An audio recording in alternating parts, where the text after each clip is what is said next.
हाँ बेटा, देखो dual nature of radiation and matter, दो दो पार्ट में है चैप्टर।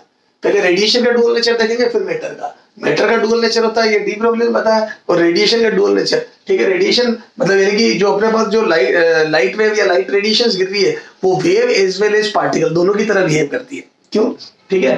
तो डुअल नेचर, ठीक है, dual nature of radiation, dual nature of radiation. पहले इसकी बात कर रहा हूं, रेडिएशन, रेडिएशन, ठीक है। तो light behaves wave as well as particle, है ना। dual nature of radiation का क्या मतलब, wave as well as particle, this is called dual nature, particle wave as well as particle, ठीक है। तो लाइट का दोनों नेचर होता है, लाइट बिहेव्स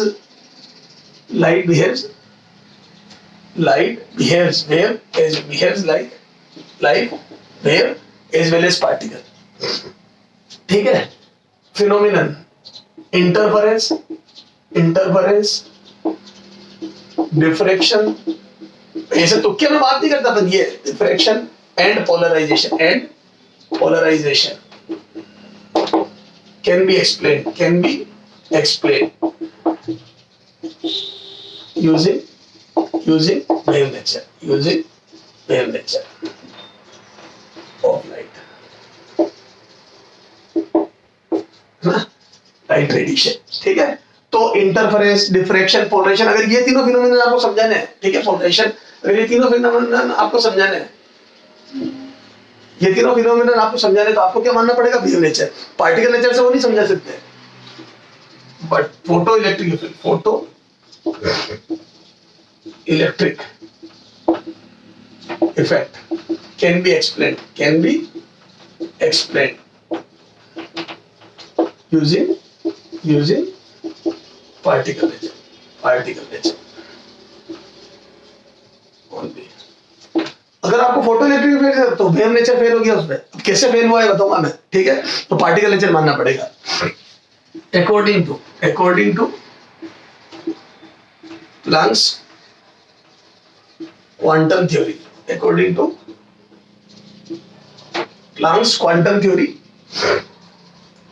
है ना, लाइट रेडिएशन, जो लाइट रेडिएशन है travels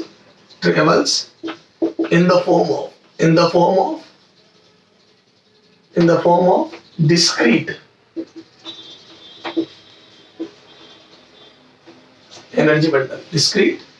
energy bundle called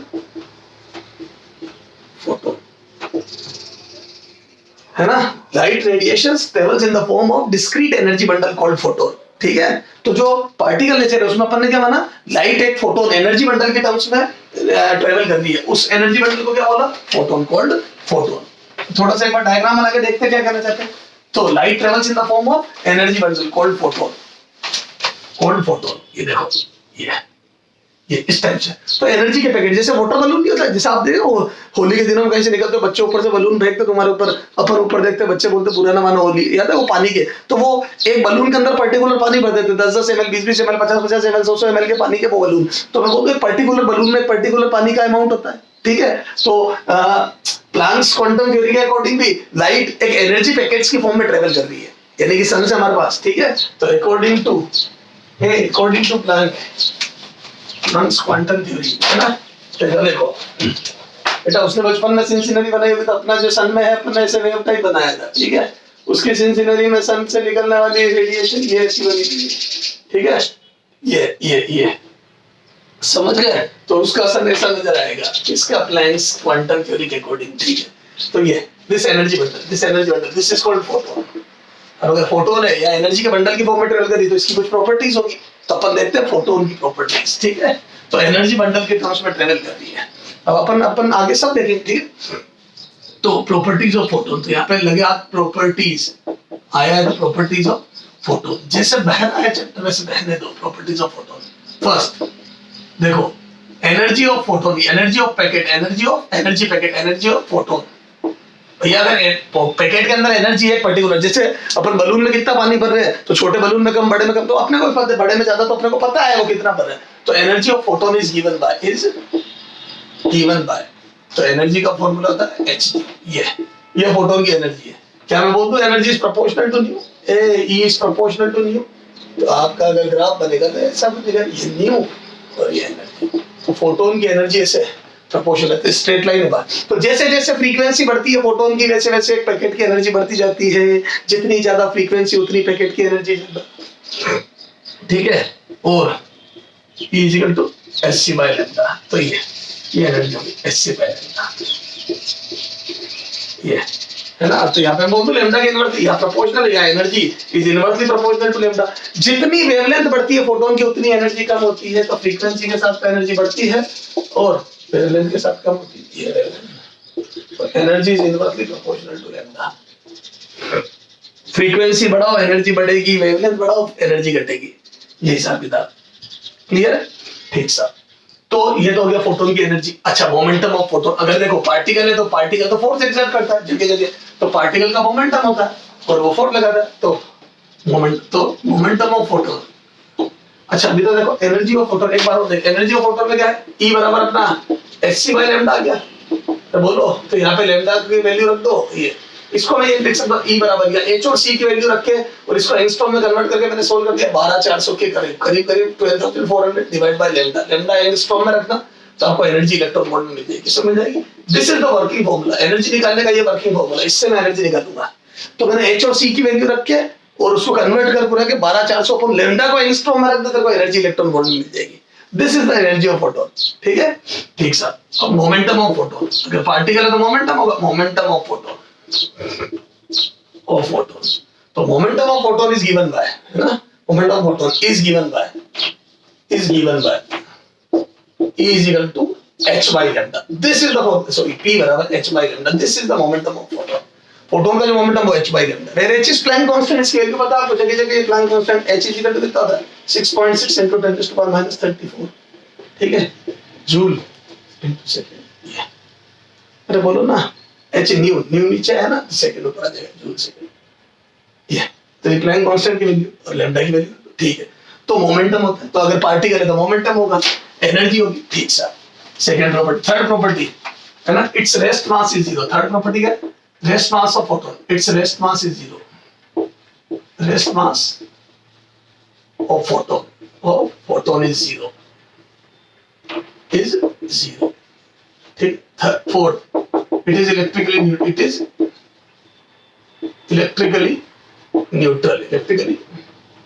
neutral। Sir ये कैसे पता पड़ा? जब अपन ने मैग्नेटिक और इलेक्ट्रिक फील्ड में से मूव कराया तो ये डेविएट नहीं हुआ। अपन को तुक्के नहीं मार रहे, डेविएट नहीं हुआ इसलिए बोल रहा हूं इलेक्ट्रिकली न्यूट्रल, है ना। It is electrically because when it passes photon की बात चल रही है, when it passes from electric field and magnetic field, ना, it will not deviate, it is not deviate, it will not deviate, ठीक है। अगर ये डेविएट नहीं होगा इसका मतलब इट इज इलेक्ट्रिकली न्यूट्रल, ठीक सा, है ना। it travels with speed of light in medium। किसी भी मीडियम स्पीड ऑफ लाइट से ट्रेवल करता है, जैसे वैक्यूम है तो 3 into 10⁸ से, है ना। इन particular speed of light in medium, in any medium, ठीक है। स्पीड ऑफ लाइट से ट्रेवल करता है, ठीक है, इन वैक्यूम। इसकी स्पीड क्या जाएगी? इन वैक्यूम, है ना, v बराबर 3 into 10⁸ मीटर पर सेकंड। तो फोटोन वही रेडिएशन, ठीक है, की तरह ट्रेवल करता है। तो सर समझ में आ गई।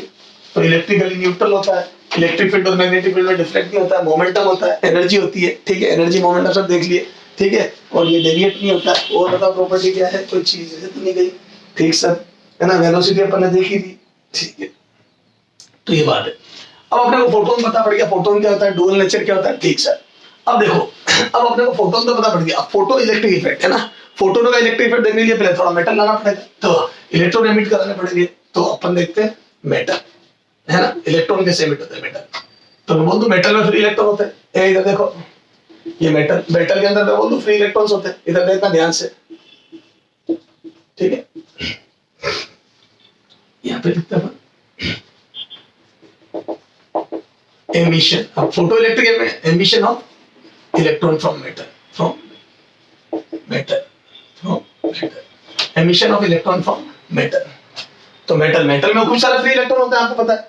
अच्छा, अंदर यार मेटल में फ्री इलेक्ट्रॉन होते हैं, इसका मतलब थोड़ी कि मेटल नेगेटिवली चार्ज होता है, ये खुद के इलेक्ट्रॉन है बेटा। फ्री इलेक्ट्रॉन का मतलब ये नहीं होता किसी से लिए, ये खुद के इलेक्ट्रॉन है। तो क्या मैं बोलूं मेटल में खूब सारे फ्री इलेक्ट्रॉन है जो खुद के, मेरे पास खुद के पेन है, ठीक है, मैंने कहीं से लिए नहीं है, तो मेरे बैग में मेरे खुद के पेन है, लेकिन हाँ एक्स्ट्रा है। तो क्या मैं बोलूं मेटल में जो आउटर मोस्ट, देखो किसी भी एटम के आउटर मोस्ट शेल के इलेक्ट्रॉन, मेटल के आउटर मोस्ट शेल के इलेक्ट्रॉन बहुत लूजली बाउंड होते हैं, ठीक है, और वो जब अपने पूरा मेटलिक बाहर लेते हैं तो वो इतने सारे मेटल के इंटरेक्शन में, इतने सारे मेटल एटम के इंटरेक्शन में होते हैं कि जो खुद का फोर्स लग रहा था वो सब काउंटर बैलेंस हो जाता है, जो थोड़ा बहुत छोटा मोटा फोर्स भी लग रहा था तो दूसरा भी लगने लग जाता है 250 के। तो क्या मैं बोलूं इस पर नेट फोर्स जीरो हो जाता, देखो इससे तो लूजली बाउंड था, नेट फोर्स जीरो हो जाता। तो ये मेटल के अंदर फ्रीली मूव करता है due to thermal kinetic energy. इसमें किसी एक एटम या एक न्यूक्लियस का अट्रैक्शन नहीं है, ठीक है, खूब सारे न्यूक्लियस के इन्फ्लुएंस में है और इतना लूजली बाउंड है उस पर्टिकुलर मेटल से कि ये इधर उधर सब जगह घूम रहा है, ठीक है। लेकिन जैसे ही बाहर निकलने लगता है तो क्या मैं बोलूं एक डायरेक्शनल फोर्स लगता है, सारे न्यूक्लियस नीचे हो गए, ऊपर तो कोई बाहर तो कुछ है नहीं, तो सारे न्यूक्लियसों में नीचे फोर्स लगता है, तो नेट फोर्स डाउनवर्ड आ जाता है।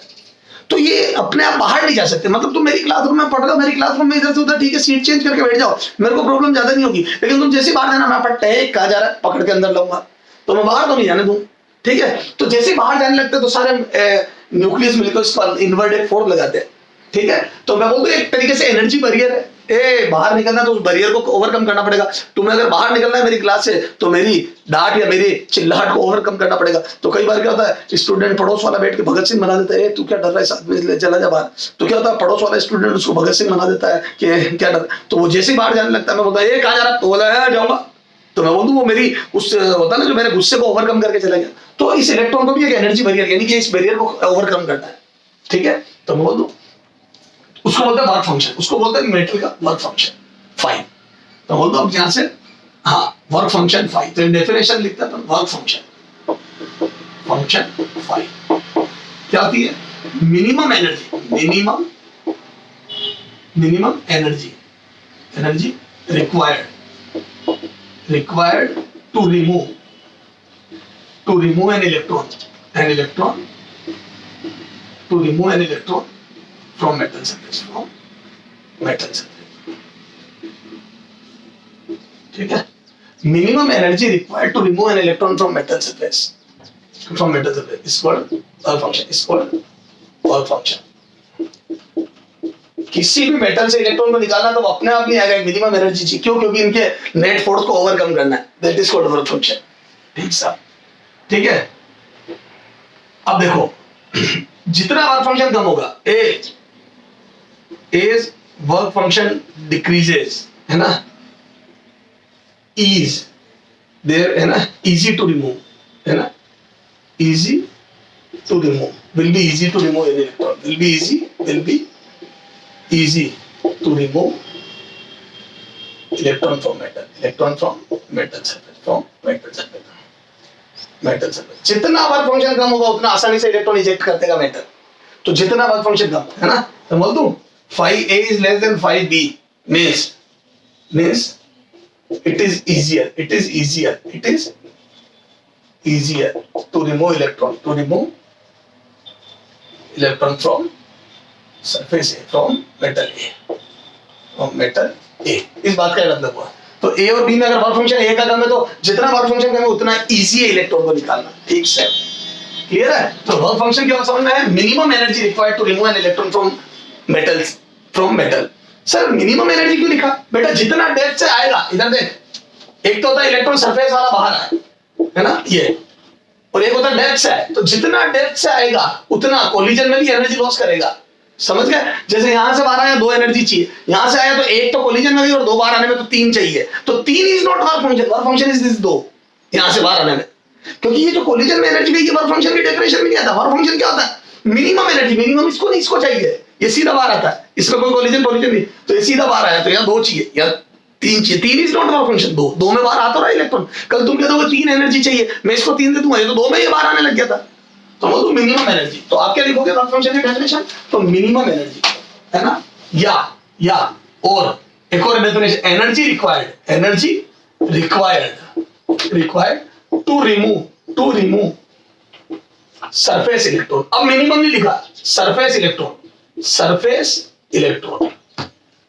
To remove surface electron. तो सरफेस वाले इलेक्ट्रॉन को निकालने के लिए मिनिमम ही चाहिए, लिखने की जरूरत ही नहीं। तो या तो सरफेस इलेक्ट्रॉन लिख दो या फिर लिखो minimum energy required to remove an electron from metal. ठीक है, तो या तो लिखो मेटल से इलेक्ट्रॉन निकालने के लिए मिनिमम एनर्जी, तो अपने आप सरफेस की हो जाएगी, और या फिर लिखो energy required to remove surface electron. ठीक सर। तो ये वर्क फंक्शन हो गया।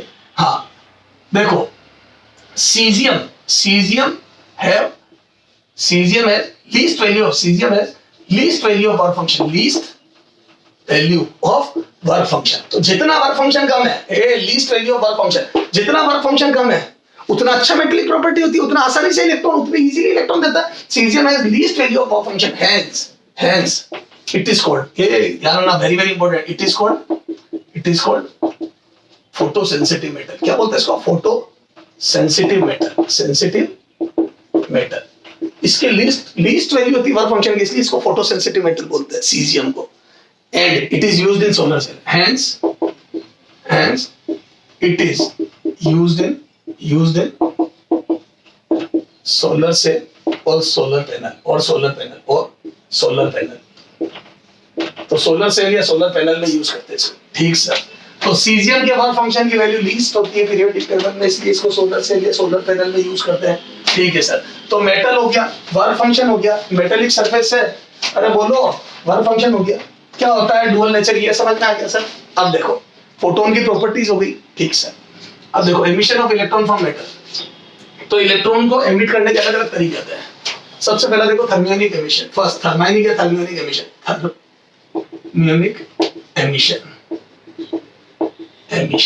और थर्माइनिक एमिशन। तो नाम से पता पड़ रहा है, when metal is heated है ना, when metal is heated then electron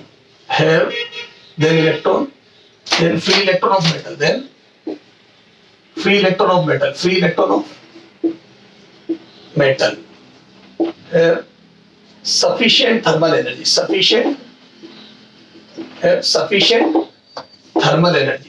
yeah, metal receives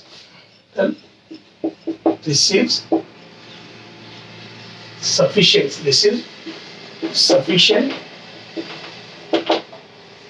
thermal energy to have sufficient thermal energy to overcome energy barrier.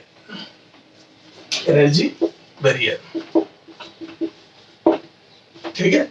When metal is heated, then free electron of metal receives sufficient thermal energy to overcome the barrier and come out from metal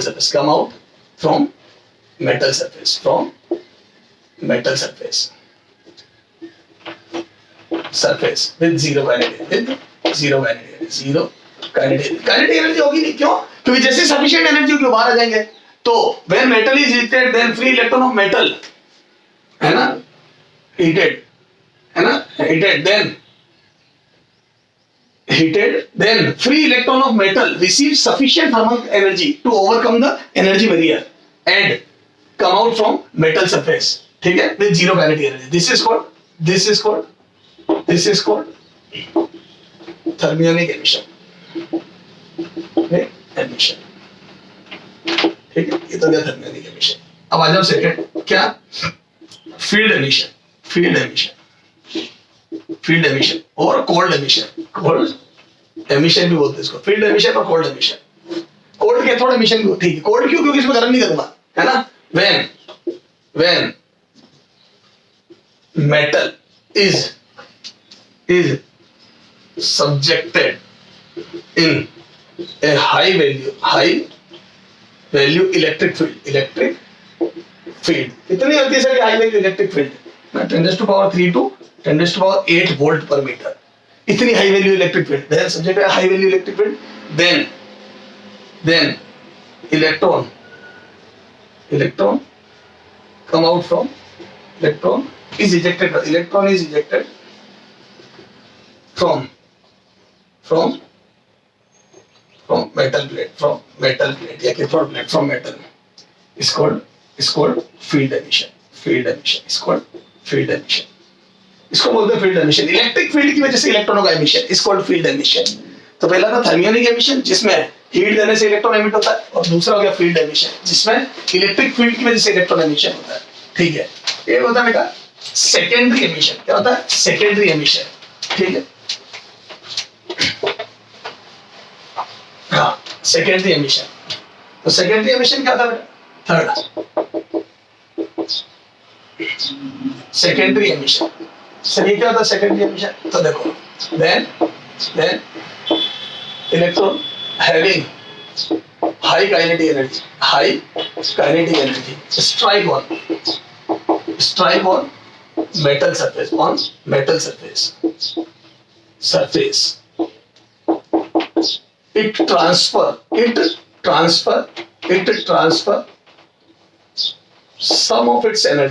some of its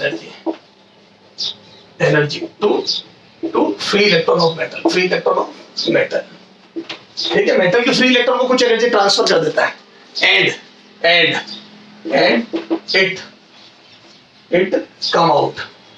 come out from metal surface, come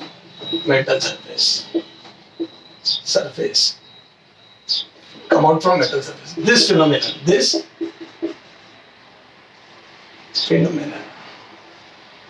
is called secondary emission.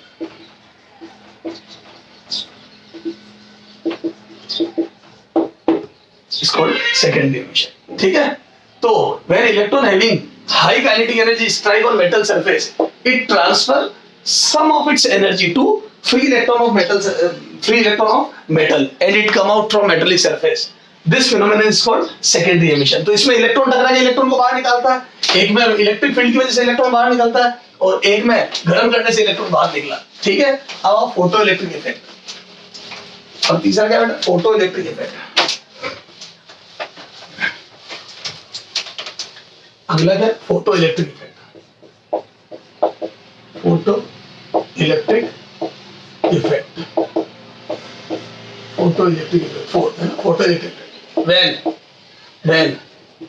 When photon of sufficiently high frequency, एक particular frequency जाना, वो क्या होती है? Threshold frequency. अभी आगे बात करें. When photon of sufficiently high frequency incident on metal surface, then electron is emitted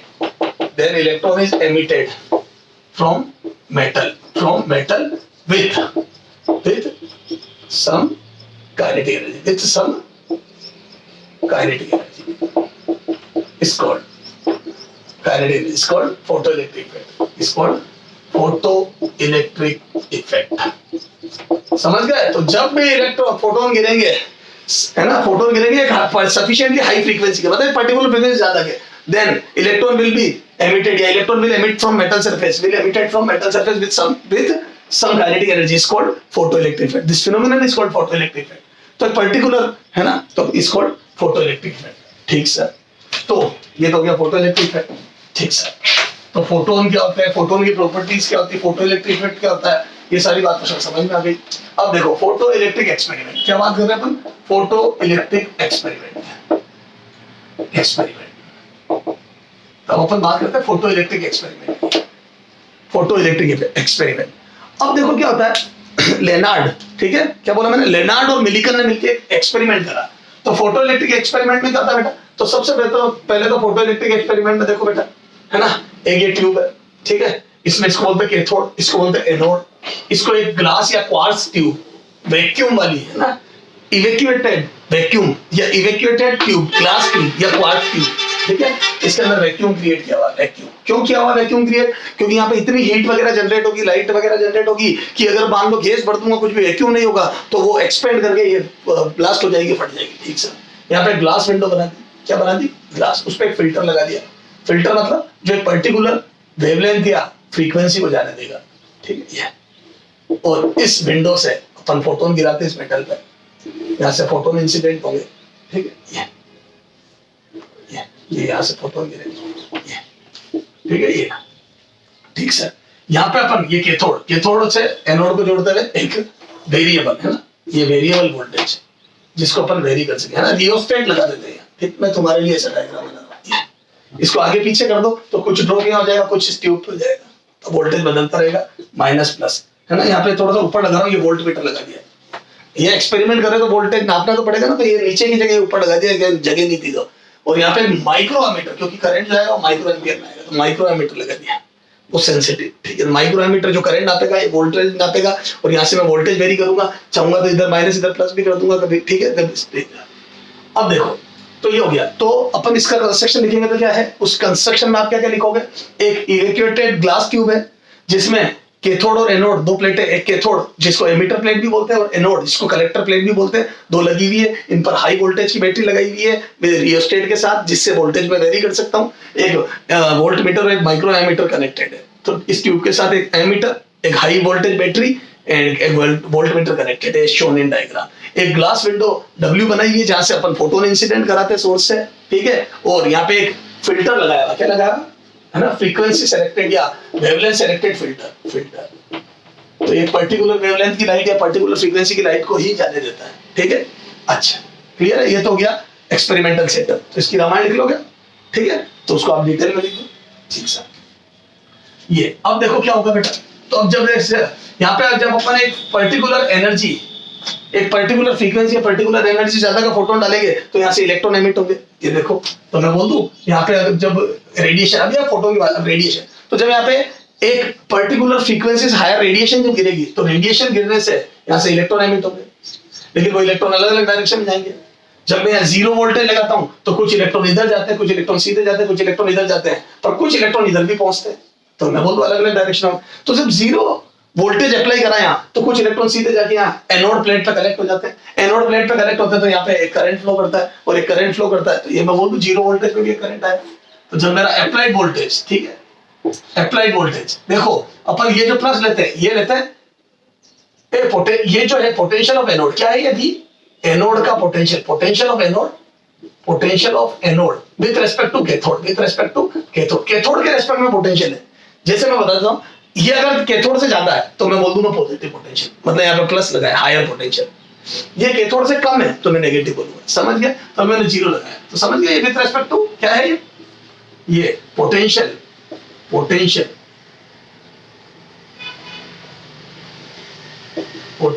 of anode with respect to cathode, ये मतलब इस बात में।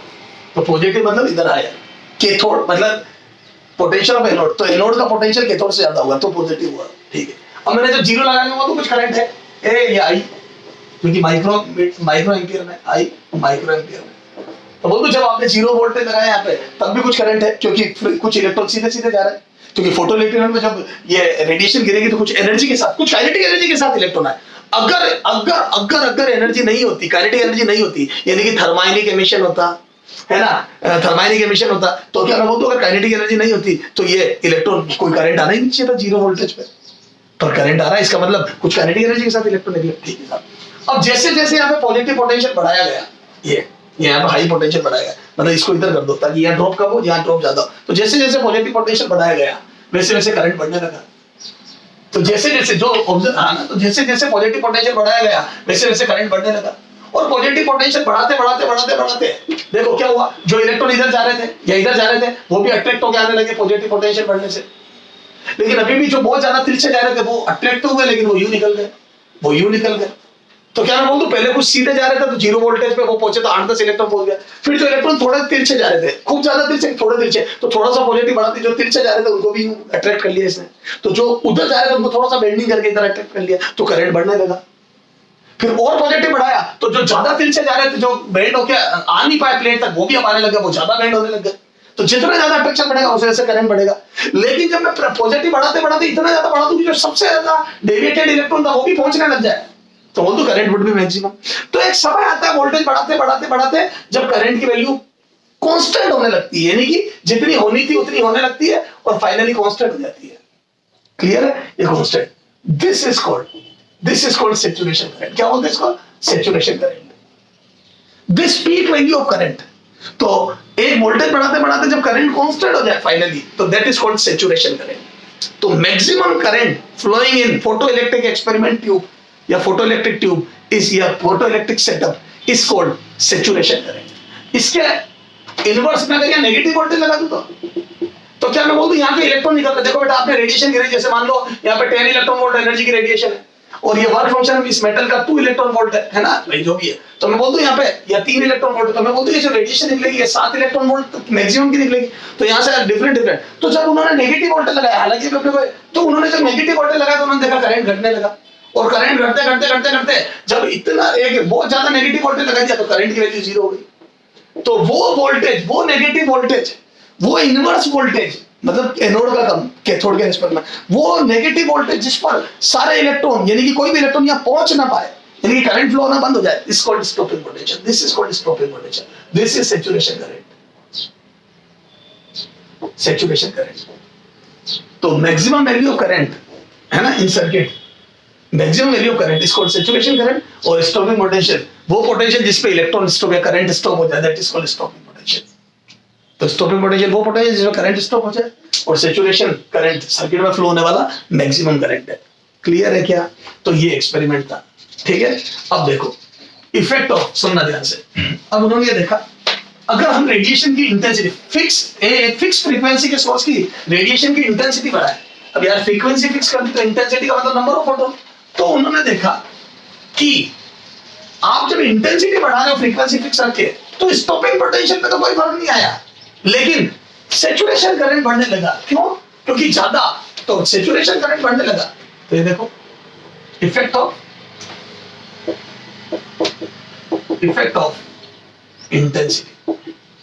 इंटेंसिटी। तो जो लेनार्ड और मिलिकन ने एक्सपेरिमेंट करा उसमें इफेक्ट ऑफ इंटेंसिटी, तो एज इंटेंसिटी ऑफ रेडिएशन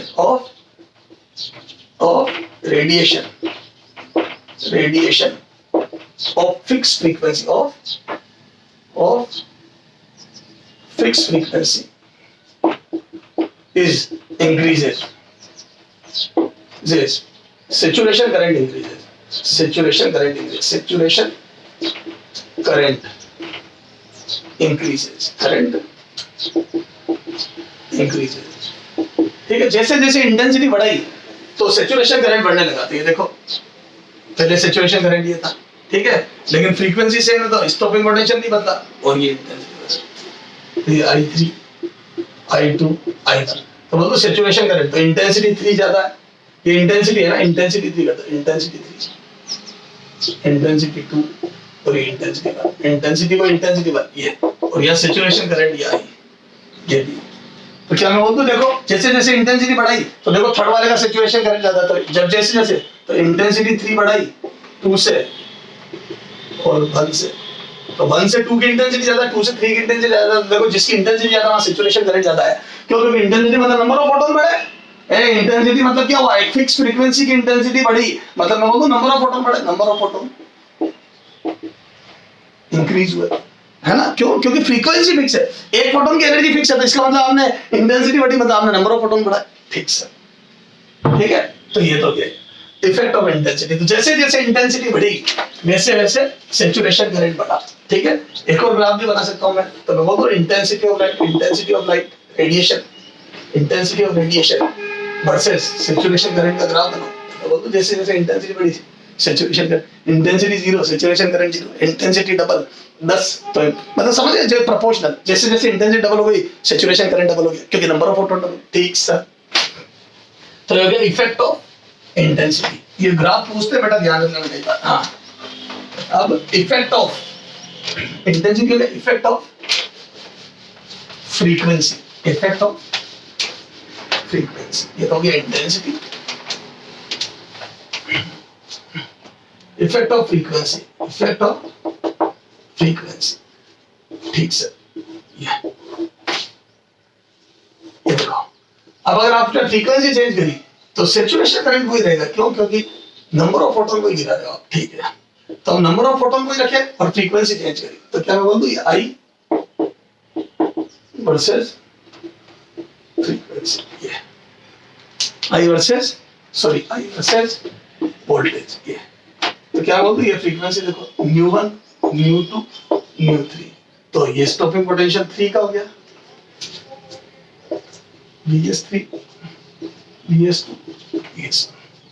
तो बोल जैसे जैसे फ्रीक्वेंसी बढ़ाई वैसे वैसे स्टॉपिंग पोटेंशियल बढ़ गया, क्योंकि काइनेटिक एनर्जी ऑफ इलेक्ट्रॉन बढ़ गई, लेकिन सैचुरेशन करंट वही रहा। तो मैं बोल दूं as frequency increases stopping potential increases, but I saturation remains same, ठीक है। सैचुरेशन करंट सेम रहा, क्लियर है। अब देखो स्टॉपिंग पोटेंशियल की डेफिनेशन क्या है, इसकी डेफिनेशन क्या है, सैचुरेशन करंट क्या होगा बेटा, है ना, मैक्सिमम करंट है ना, current flowing in circuit is called saturation current को is potential difference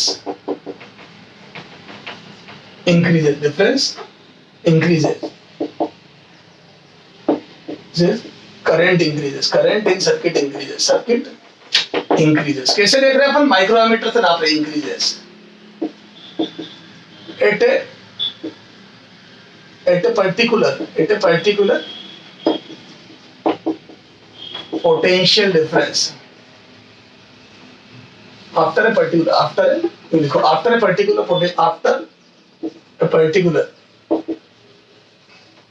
potential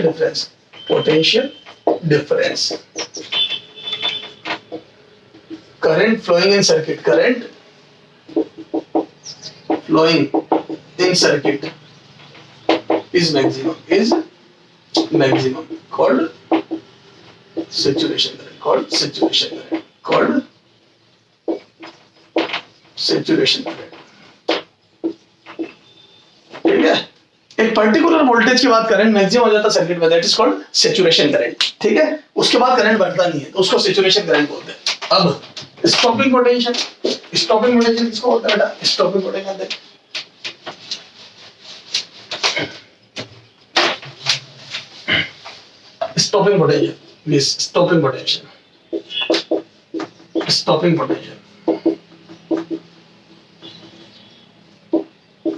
Vs potential at which current flowing in circuit है ना, in inverse potential, ये देखो inverse potential एक एनोड का कम करना पड़ेगा, negative potential at which current flowing in circuit is zero is called stopping potential, वो potential जिसपे, वो इनवर्स पोटेंशियल जिसपे सर्किट का करंट जीरो हो जाए, सर्किट में करंट जो फ्लो हो रहा है वो जीरो हो जाए, इज कॉल्ड स्टॉपिंग पोटेंशियल। समझ गए? उसके बाद कोई करंट फ्लो नहीं होता सर्किट में, ठीक सर। तो ये हो गया stopping potential, saturation current. Intensity बढ़ाने के साथ सैचुरेशन करंट बढ़ता है, लेकिन स्टॉपिंग पोटेंशियल वही रहता है। लेकिन अगर फ्रीक्वेंसी बढ़ाओगे तो स्टॉपिंग पोटेंशियल बढ़ता है, लेकिन सैचुरेशन करंट वही रहता है, ठीक है। अब देखो इनकी एक्सप्लेनेशन कैसे है, ठीक है। चलो इनकी एक्सप्लेनेशन देखते हैं। तो फोटो इलेक्ट्रिक एक्सपेरिमेंट में जो देखो अपन ने पूरा फोटो इलेक्ट्रिक एक्सपेरिमेंट कर लिया। अब फोटो इलेक्ट्रिक एक्सपेरिमेंट के जो ऑब्जर्वेशन आए, है ना, मतलब कैसे फोटो इलेक्ट्रिक अपने को, कैसे वेव थ्योरी फेल हो गई यहाँ पे, है ना, और कैसे फोटोन थ्योरी देनी पड़ी अपने को, या पार्टिकल थ्योरी देनी पड़ी लाइट की, है ना। तो लाइट का डुअल नेचर कहां से पिक्चर में आया, तो देखो जब अपन ने एक्सपेरिमेंट करा तो सबसे पहले अपन ने ये पाया कि जैसे फोटोन गिरे इमीडिएटली इलेक्ट्रॉन एमिट हुए। तो फोटोन का गिरना, या मतलब photon in the sense light का गिरना और इलेक्ट्रॉन का एमिट होना, अभी से ही मैंने फोटोन लेना चालू किया।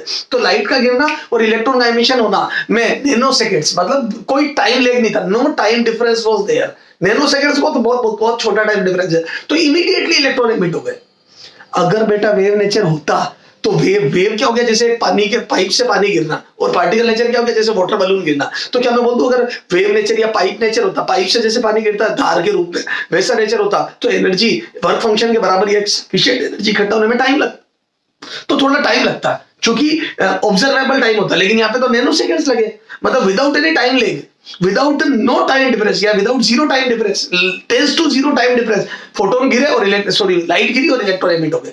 इसका मतलब वेव नेचर तो नहीं, वेव नेचर होता तो टाइम थोड़ा ज्यादा लगता, मतलब लगता कुछ टाइम, है ना, ऑब्जर्वेबल टाइम लगता। क्यों? क्योंकि एनर्जी इकट्ठी होने में टाइम लगता। इसका मतलब कोई सडन प्रोसेस हुई, कोई चीज गिरी और इलेक्ट्रॉन एमिट हो गया, अब धीरे धीरे उसी से फोटोन की पिक्चर बनेगी। ठीक है साहब, तो एक तो ये चीज थी जिसने वेव नेचर को फेल करा। दूसरी बात, एक पर्टिकुलर, एक मिनिमम फ्रीक्वेंसी, एक पर्टिकुलर फ्रीक्वेंसी, उससे नीचे photoelectric emission was not observed. मतलब जैसे अलग अलग फ्रीक्वेंसी के सोर्स लिया यार, सोर्स की फ्रीक्वेंसी एक मोनोक्रोमेटिक सोर्स लिया, अलग अलग फ्रीक्वेंसी के, एक पर्टिकुलर फ्रीक्वेंसी के खूब सारे सोर्स लिए, जैसे यूवी लाइट वाला ले लिया, एक विजिबल वाला ले लिया, ऐसा अलग अलग लिए, है ना, इंफ्रारेड वाला ले लिया, पर्टिकुलर फ्रीक्वेंसी के। तो देखा है पर्टिकुलर फ्रीक्वेंसी से कम फ्रीक्वेंसी वाले सोर्स से कोई फोटोइलेक्ट्रिक एमिशन स्टार्ट ऑब्जर्व नहीं हुआ। मतलब आप फोटोइलेक्ट्रिक एक्सपेरिमेंट में जहां से लाइट गिरी थी उस विंडो से ना वहां सोर्स बदलते रहो, है ना, कभी किसी फ्रीक्वेंसी का लिए, कभी, तो आप देखेंगे कि एक पर्टिकुलर फ्रीक्वेंसी से कम फ्रीक्वेंसी में फोटोइलेक्ट्रिक एमिशन हो ही नहीं रहा। समझ में? आप चाहो जितनी इंटेंसिटी बढ़ा दो, आप चाहो जितना फोटोन गिरा दो, उससे इंटेंसिटी का मतलब क्या, नंबर ऑफ फोटोन, मतलब आप जितनी भी रेडिएशन का मतलब फ्रीक्वेंसी एक पर्टिकुलर फ्रीक्वेंसी से कम है। जबकि अगर वेव नेचर होता तो जैसे जैसे आप इंटेंसिटी फ्रीक्वेंसी फिक्स रख देते सोर्स की, है ना, चाहे जिसमें आपको ऑब्जर्व नहीं हो रहा फोटो, अब आप इंटेंसिटी बढ़ाते तो फोटो इलेक्ट्रिक एमिशन होना चाहिए था। क्योंकि आप अगर इंटेंसिटी बढ़ाते तो कभी ना कभी एनर्जी इतनी हो जाती इलेक्ट्रॉन की कि बाहर आता, अगर कंटिन्यूस एनर्जी गिरी है तो। इसका मतलब वेव नेचर तो नहीं है। क्यों? क्योंकि एक मिनिमम फ्रीक्वेंसी से कम फ्रीक्वेंसी पे आप चाहो जितनी इंटेंसिटी गिरा दो इलेक्ट्रॉन एमिट नहीं हो रहे हैं। लेकिन वेव तो इसका एक्सप्लेनेशन यही देती कि कभी ना कभी एनर्जी इतनी हो जाएगी कि इलेक्ट्रॉन एमिट होनी चाहिए। समझ में आ गई? तो यहां से भी वेव नेचर फेल हो गया कि एक पर्टिकुलर फ्रीक्वेंसी से नीचे वाली फ्रीक्वेंसी के सोर्स की इंटेंसिटी बढ़ाने पर इलेक्ट्रॉन क्यों नहीं एमिट हो रहा है। क्योंकि अगर आप इंटेंसिटी बढ़ाओगे और वेव नेचर तो एम्पलीट्यूड बढ़ेगा, एनर्जी बढ़ेगी, इंटेंसिटी बढ़ेगी, तो इलेक्ट्रॉन तो एमिट होना चाहिए। तो एक आपका वेव नेचर यहां भी फेल हो गया। क्या? कि एक मिनिमम फ्रीक्वेंसी, थ्रेशोल्ड फ्रीक्वेंसी जिसको बोलते हैं, minimum frequency at which photoelectric emission या फिर टेक्स प्लेस या photoelectric effect is observed is called threshold frequency. समझ गए? अभी डेफिनेशन लिख लेंगे। समझ गए? इसी टाइप से थ्रेशोल्ड वेवलेंथ होती है, वो वेवलेंथ जिसमें फोटोइलेक्ट्रिक एमिशन या फोटोइलेक्ट्रिक इफेक्ट ऑब्जर्व होने लगे, इज कॉल्ड थ्रेशोल्ड वेवलेंथ। अगर वेवलेंथ उससे कम करोगे, क्योंकि वेवलेंथ कम होने पर एनर्जी बढ़ेगी, तब तो और ज्यादा अच्छे से दिखेगा फोटोइलेक्ट्रिक इफेक्ट। लेकिन वेवलेंथ बढ़ा दोगे उससे, थ्रेशोल्ड वेवलेंथ से, तो फोटोइलेक्ट्रिक इफेक्ट ऑब्जर्व नहीं होगा। फ्रीक्वेंसी में सीधा फ्रीक्वेंसी बढ़ाने पर ऑब्जर्व होगा, क्योंकि फ्रीक्वेंसी बढ़ने से एनर्जी बढ़ेगी और फ्रीक्वेंसी घटाने से नहीं होगा। समझ में आ गई? तो ठीक साहब, अब देखो तो नहीं हुआ। अच्छा, तीसरी बात, हमने वहां देखा कि अपन ने फोटोइलेक्ट्रिक इफेक्ट में अपन ने देखा कि जो इलेक्ट्रॉन एमिट हो रहे, यार जीरो पोटेंशियल लगाया तब भी करंट था। जीरो पोटेंशियल लगाया ट्यूब पे तो करंट क्यों था? अगर वेव नेचर होता तो जब प्लेट में वेव नेचर से, यानी कि वो पाइप वाली एनर्जी कितनी होती, तो इलेक्ट्रॉन की एनर्जी इकट्ठी होते होते जैसी वर्क फंक्शन ये सफिशिएंट होती, इलेक्ट्रॉन फट जीरो काइनेटिक एनर्जी के साथ बाहर आ जाता, जिसको याद है थर्मियोनिक एमिशन। थर्मियोनिक एमिशन में क्या था, हीट देते तो इलेक्ट्रॉन की सफिशिएंट एनर्जी होती है, वो जीरो काइनेटिक एनर्जी के साथ बाहर आ जाता है। तो अगर वेव नेचर होता तो सफिशिएंट एनर्जी होते ही, इलेक्ट्रॉन की वर्क फंक्शन के बराबर एनर्जी होती, वो जीरो काइनेटिक एनर्जी के साथ एमिट हो जाता। तो फिर मेरे को जीरो वोल्टेज पे करंट ऑब्जर्व नहीं होता। क्यों नहीं होता? क्योंकि उन इलेक्ट्रॉनों को ट्यूब के कैथोड तक, मतलब कैथोड से एनोड तक पहुंचा था कौन? इट मींस इलेक्ट्रॉनों के पास इनिशियल काइनेटिक एनर्जी थी। जब मैंने जीरो वोल्टेज लगाया, मतलब मैंने इलेक्ट्रॉन को ना अट्रैक्ट करा ना रिपेल करा, उनको अपने हाल पे छोड़ दिया, तब भी इलेक्ट्रॉन पहुंचे। क्यों? क्योंकि ट्यूब में माइक्रो एमीटर में डिफ्लेक्शन आया। तो वो इलेक्ट्रॉन अपने आप पहुंचे कैसे? इसका मतलब जो इलेक्ट्रॉन एमिट हुए उनके पास काइनेटिक एनर्जी थी। क्लियर है? और वो काइनेटिक एनर्जी कैसे आई होगी? तो वेव नेचर से तो एक्सप्लेनेशन नहीं आएगा इसका, क्योंकि वेव नेचर में तो एनर्जी इकट्ठी होती है, इलेक्ट्रॉन बाहर आ जाएगा। इसका मतलब एनर्जी ऐसे कंटिन्यूअस फॉर्म में धीरे धीरे इकट्ठी नहीं हुई। एक सडन बंडल गिरा या एक सडन एनर्जी का पैकेट गिरा और बाहर निकलने में जितनी लगी उतनी लग गई और बची हुई काइनेटिक एनर्जी हो गई। तो यहां से भी फोटोन की पिक्चर क्लियर होना चालू हुई थोड़ी कि यार नहीं, एनर्जी का एक पैकेट या एक साथ कुछ पर्टिकुलर एनर्जी मिली, उसमें से कुछ बाहर निकलने में चली गई और बाकी बच गई। क्लियर है? समझ में आ गई? जैसे देखो, इस रूम से बाहर जाने के लिए मुझे 20 रुपए चाहिए। कितने चाहिए? 20 रुपीज। भाई गार्ड बेटा 20 रुपए लिए बिना जाने नहीं देगा। अब मेरे को कोई एक एक करके दे रहा, मतलब वेव नेचर, धीरे धीरे धीरे, तो मैं पैसे इकट्ठा करता जाऊंगा। तो मैं बोल दूं 20 रुपए इकट्ठे करने मेरे को एक तो टाइम लगेगा, तो एक तो नैनो सेकंड वाली पिक्चर फेल हो गई। अगर वेव मानू तो ये वेव, ये धीरे धीरे धीरे पैसा आ रहा है, तो इकट्ठे करते करते करते मेरे पास 20 रुपए होंगे, उसमें कुछ टाइम लगेगा। समझ में आ गई? लेकिन वहां टाइम नहीं लगा। फोटो इलेक्ट्रिक एक्सपेरिमेंट में तो फोटो जैसे ही स्विच ऑन करा सोर्स का, और वैसे इलेक्ट्रॉन माइक्रो एमीटर ने रीडिंग दे दी, ऑन करते ही रीडिंग। इसका मतलब ये इकट्ठे करने वाली बात तो नहीं, इसका मतलब नेचर पे। अच्छा, जैसे ही 20 रुपए हो जाएंगे मेरे पास, मैं फट बाहर चला जाऊंगा पैसे देके, क्योंकि मैं तो इरिटेट हो रहा हूँ, अंदर तो आग लगी हुई है। तो मैं इरिटेट होकर 20 रुपए देते बाहर निकल गया। का मतलब मैं जीरो का मेरे बाहर देख लूंगा, मेरे पास कुछ नहीं बचना चाहिए, है ना, कुछ नहीं बचना चाहिए। लेकिन फोटो इलेक्ट्रिक एक्सपेरिमेंट में ये भी बात फेल हो गई। क्यों? क्योंकि जीरो वोल्टेज पे भी काफी कुछ करंट आया था। इसका मतलब मैं पहुंचा ट्यूब के दूसरे के एनोड तक, तो इसका मतलब अच्छा, तो मेरे को अगर एक तो 1-1 रुपया मिलता तो मैं 20 रुपए में बाहर चला जाता और बचता कुछ नहीं। और एक मेरे को 100 की नोट अचानक से कोई धम करते हुए, तो मैं 20 देके और 80 बच जाएंगे मेरे पास, 80 का रिटर्न मिलेगा मेरे को, वो बच जाएगा। और यही हुआ फोटो इलेक्ट्रिक एक्सपेरिमेंट में, जीरो वोल्टेज पे करंट ऑब्जर्व हुआ। इसका मतलब इलेक्ट्रॉन पहुंचे, काफी संख्या में इलेक्ट्रॉन पहुंचे। इसका मतलब इलेक्ट्रॉन के पास काइनेटिक एनर्जी खुद की थी, और इसका मतलब सडन एनर्जी नहीं कि एक एनर्जी का पैकेट मिला। तो यहाँ से भी थोड़ी थोड़ी फोटोन की पिक्चर आने लगी। तो फोटो इलेक्ट्रिक एमिशन में एक तो without any time leg electron emit हो गए। Incidence of photon and emission of electron के बीच में जो टाइम डिफरेंस है वो नैनो सेकंड का है, ये है ना। तो एक तो ये बात ऑब्जर्व हुई, दूसरी जिसने वेव थ्योरी को साइड में कर दिया। दूसरी ये बात ऑब्जर्व हुई कि इलेक्ट्रॉन जो एमिट होते हैं एक पर्टिकुलर फ्रीक्वेंसी, एक थ्रेशोल्ड फ्रीक्वेंसी से कम फ्रीक्वेंसी पे कोई फोटो इलेक्ट्रिक इफेक्ट ऑब्जर्व नहीं होता है। चाहो जितनी इंटेंसिटी, चाहो जितने फोटोन गिरा दो, चाहो जितने नंबर गिरा दो, चाहो जितनी एनर्जी बढ़ा दो, कोई फोटो इलेक्ट्रिक एमिशन है ऑब्जर्व नहीं होगा। पता है एनर्जी मतलब नंबर ऑफ फोटोन बढ़ा के, मतलब फोटोन की पिक्चर तो बाद में आएगी। मतलब आप एक पर्टिकुलर फ्रीक्वेंसी के सोर्स का चाहो जितनी पावर के वो सोर्स ले लो, लेकिन इलेक्ट्रॉन एमिट नहीं हुए। वो पावर क्यों बढ़ रही है अभी हमें नहीं पता, लेकिन वो नंबर ऑफ फोटोन बढ़ने से बढ़ रही, पर नंबर ऑफ फोटोन से कोई फर्क नहीं पड़ा फोटो इलेक्ट्रिक इफेक्ट पे। इलेक्ट्रॉन एमिशन नहीं हुआ एक पर्टिकुलर फ्रीक्वेंसी के नीचे, ठीक है। तो एक पर्टिकुलर फ्रीक्वेंसी से कम फ्रीक्वेंसी का सोर्स की चाहो जितनी पावर बढ़ा दो, इलेक्ट्रॉन एमिट नहीं हुए। ये वेव थ्योरी पर करारा आघात था कि यार ऐसा क्यों हो रहा है, जबकि कभी न कभी एनर्जी इतनी हो जानी चाहिए इलेक्ट्रॉन बाहर निकले, ठीक सा। तीसरी बात कि जो इलेक्ट्रॉन एमिट हो रहा है उसके पास खुद की कुछ काइनेटिक एनर्जी है, क्योंकि जीरो वोल्टेज पे भी कुछ करंट ऑब्जर्व हुआ।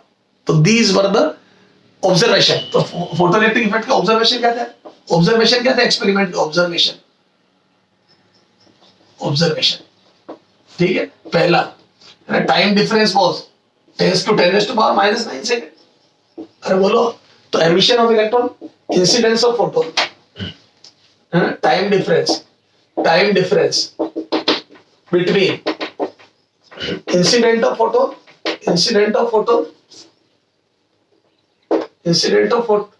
Of light and emission of electron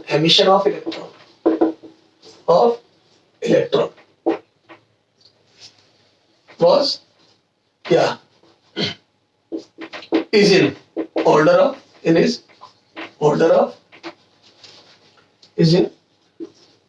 order of nanoseconds, ठीक है। नैनो सेकंड के ऑर्डर का था,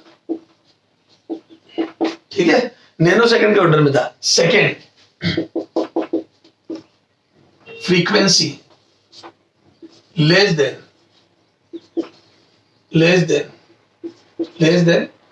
a particular frequency, frequency less than a particular frequency, no photoelectric effect, no photoelectric effect is observed.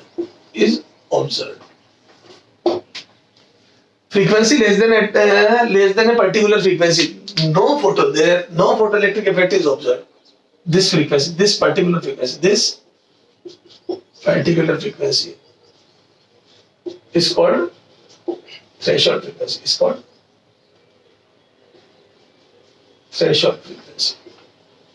This particular frequency is called threshold frequency. तो क्या मैं बोल रहा हूँ पर्टिकुलर फ्रीक्वेंसी, जिसको थ्रेशोल्ड फ्रीक्वेंसी बोल रहा हूँ मैं, उससे कम फ्रीक्वेंसी पे no photoelectric effect is observe. अगर लाइट की फ्रीक्वेंसी इससे कम हुई तो आप चाहो जितने फोटोन गिरा दो, कोई फोटोइलेक्ट्रिक इफेक्ट ऑब्जर्व नहीं हुआ। तो no PEE photoelectric effect is observe, no photoelectric effect is observe. Clear है? इससे ज्यादा होगी तभी, ठीक है? ऐसे ही थ्रेशोल्ड वेवलेंथ के लिए होगा, ठीक है? तो क्या मैं बोल दूं a for greater than equal to photoelectric effect is observe क्या मैं बोल दूं इस पर? तो यहाँ पे मैं बोल दूं h न्यू नॉट बराबर 5 हो गया। इसका मतलब जब फ्रीक्वेंसी न्यू नॉट ये थ्रेशोल्ड फ्रीक्वेंसी होती है तो एनर्जी वर्क फंक्शन के बराबर हो जाती है। कौन थ्रेशोल्ड फ्रीक्वेंसी इसको न्यू नॉट लिख दो, थ्रेशोल्ड फ्रीक्वेंसी को न्यू नॉट से। तो क्या मैं बोल दूं इस न्यू नॉट पे जो फोटोन की एनर्जी है, एनर्जी ऑफ फोटोन जब फ्रीक्वेंसी थ्रेशोल्ड फ्रीक्वेंसी के बराबर होती है तो जो एनर्जी ऑफ फोटोन होती है वो वर्क फंक्शन के बराबर हो जाती है। क्लियर है? तो no photoelectric effect is observed. तो ये हमने देखा और ये भी करार आगाज था किस पे? वेव थ्योरी पे, ठीक है? अब आ जाओ तीसरा ऑब्जर्वेशन।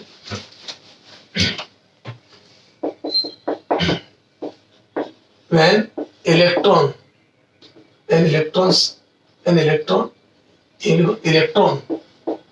is emitted, सारे electrons are emitted with some kinetic energy। कैसे पता पड़ा बेटा? क्योंकि जीरो वोल्टेज पे भी करंट था with some kinetic energy, ठीक है? अच्छा, तो ये सारी बातें थी इसकी। तो विद सम काइनेटिक एनर्जी। और भी देख लो बेटा, हाँ और देखो सैचुरेशन करंट, या ये बोल दूं मैं I saturation is proportional to I saturation is proportional to number of photon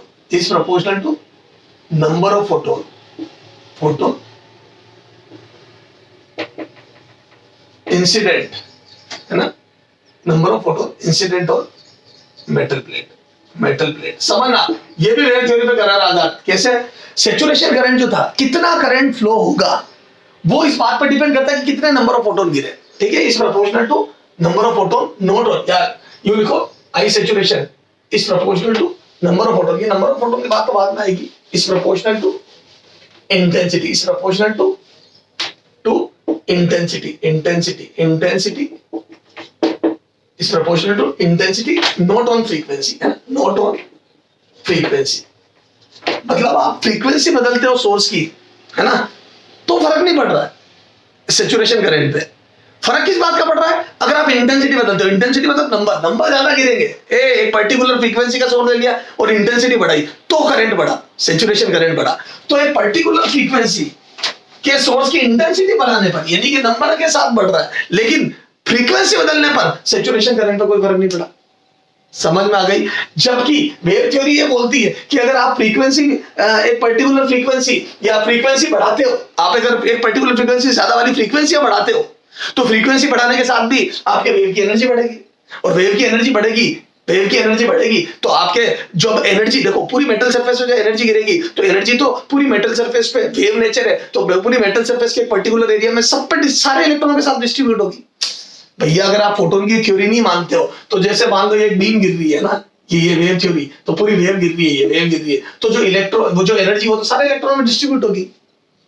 clear है? तो फिर आप जैसे जैसे इंटेंसिटी बढ़ाओगे वेव की तो फिर तो सफिशिएंट एनर्जी होती है, इलेक्ट्रॉन निकलने लगेंगे, पर इंटेंसिटी बढ़ी तो वेव की एनर्जी बढ़ी, है ना? अब वो चाहे नंबर ऑफ फोटोन से बढ़ी चाहे किसी से बढ़ी हो, तो वेव की एनर्जी बढ़ी या फ्रीक्वेंसी, जैसे आपने मान लो एक, सुनना ध्यान से, अगर आपने फ्रीक्वेंसी, है ना, नोट ऑन फ्रीक्वेंसी, अगर आपने फ्रीक्वेंसी बढ़ाई, है ना, फ्रीक्वेंसी बढ़ी तो आपके वेव की एनर्जी बढ़ी तो सफिशिएंट एनर्जी होती है अगर इलेक्ट्रॉन निकलेंगे, वेव नेचर है और वेव की एनर्जी बढ़ी तो वो खूब सारे इलेक्ट्रॉनों में डिस्ट्रीब्यूट हुई और एक पर्टिकुलर एनर्जी पे इलेक्ट्रॉन निकल गया। तो मैं बोल दूं जब वेव की एनर्जी बढ़ी तो ज्यादा इलेक्ट्रॉन निकलेंगे ना भैया। जैसे पहले एनर्जी 2 थी तो 1 इलेक्ट्रॉन निकला और वर्क फंक्शन भी 2 था तो 1 निकला।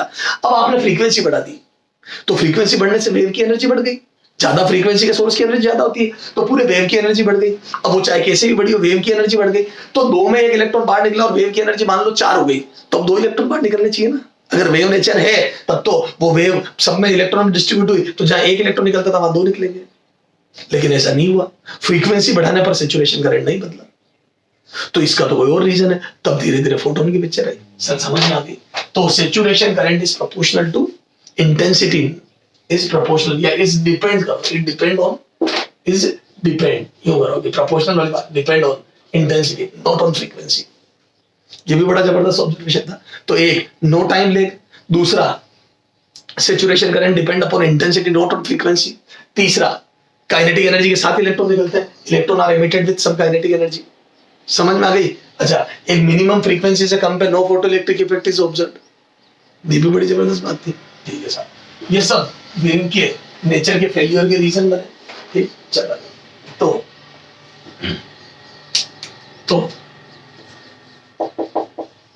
फेलियर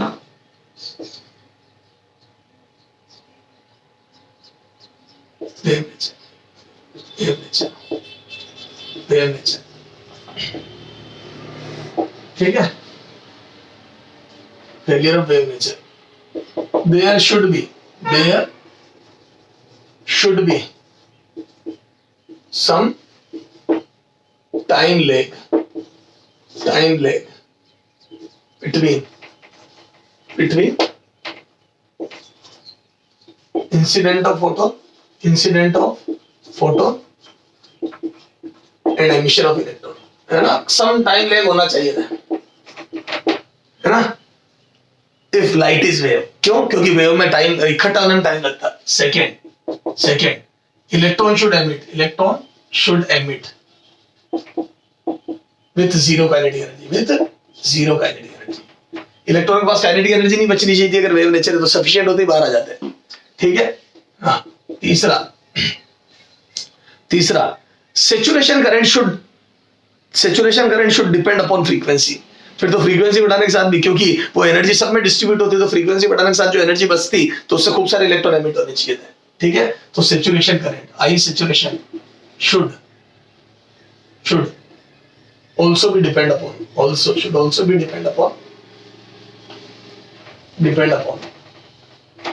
फ्रीक्वेंसी, है ना? और नहीं डिपेंड करता, but it is not true. तो ये वेव नेचर को फेल करता, but it is not true. ठीक है, है ना? Electron should emit with zero kinetic energy, but it है। ये भी फेल कर दिया, बट इट इज। तो इसने भी फेल कर दिया, तो इसने भी वेव थ्योरी को फेल कर दिया। ये टाइम लेग नहीं आया, इसने भी फेल कर दिया, है ना? इसने भी फेल कर दिया कि हाँ यार ठीक है साहब, saturation current should also depends upon frequency. ठीक है, फोर्थ समझ आ गई? और देखो, और कहां पर कारण आधार लगा नेचर को फेल हुआ।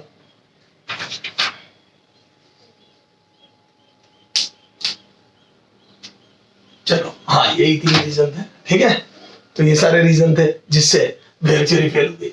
चलो साहब, अब आ जाओ, तो ये फेलियर ऑफ वेव थ्योरी हो गया। अब थोड़े से न्यूमेरिकल करके देखते हैं। अच्छा चलो, अब यहाँ से फोटोन, है ना? तो Einstein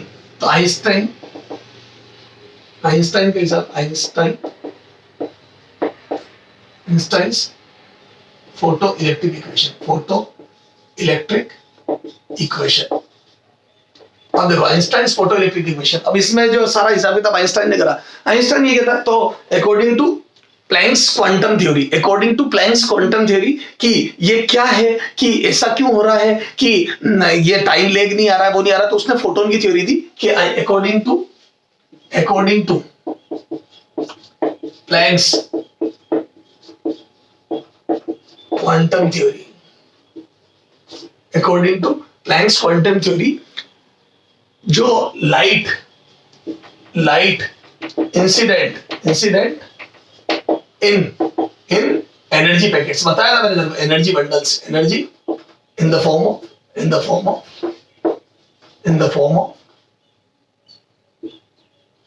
of small energy packets और bundles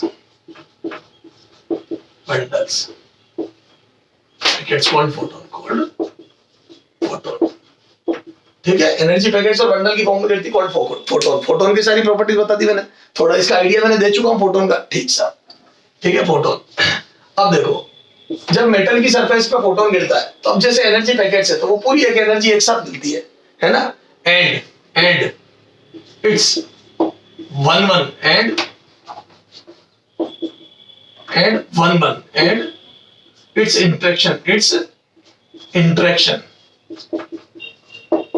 is Yeah. It undergoes in 1-1 collision. 1-1 collision. क्या मतलब होता है 1-1 collision का?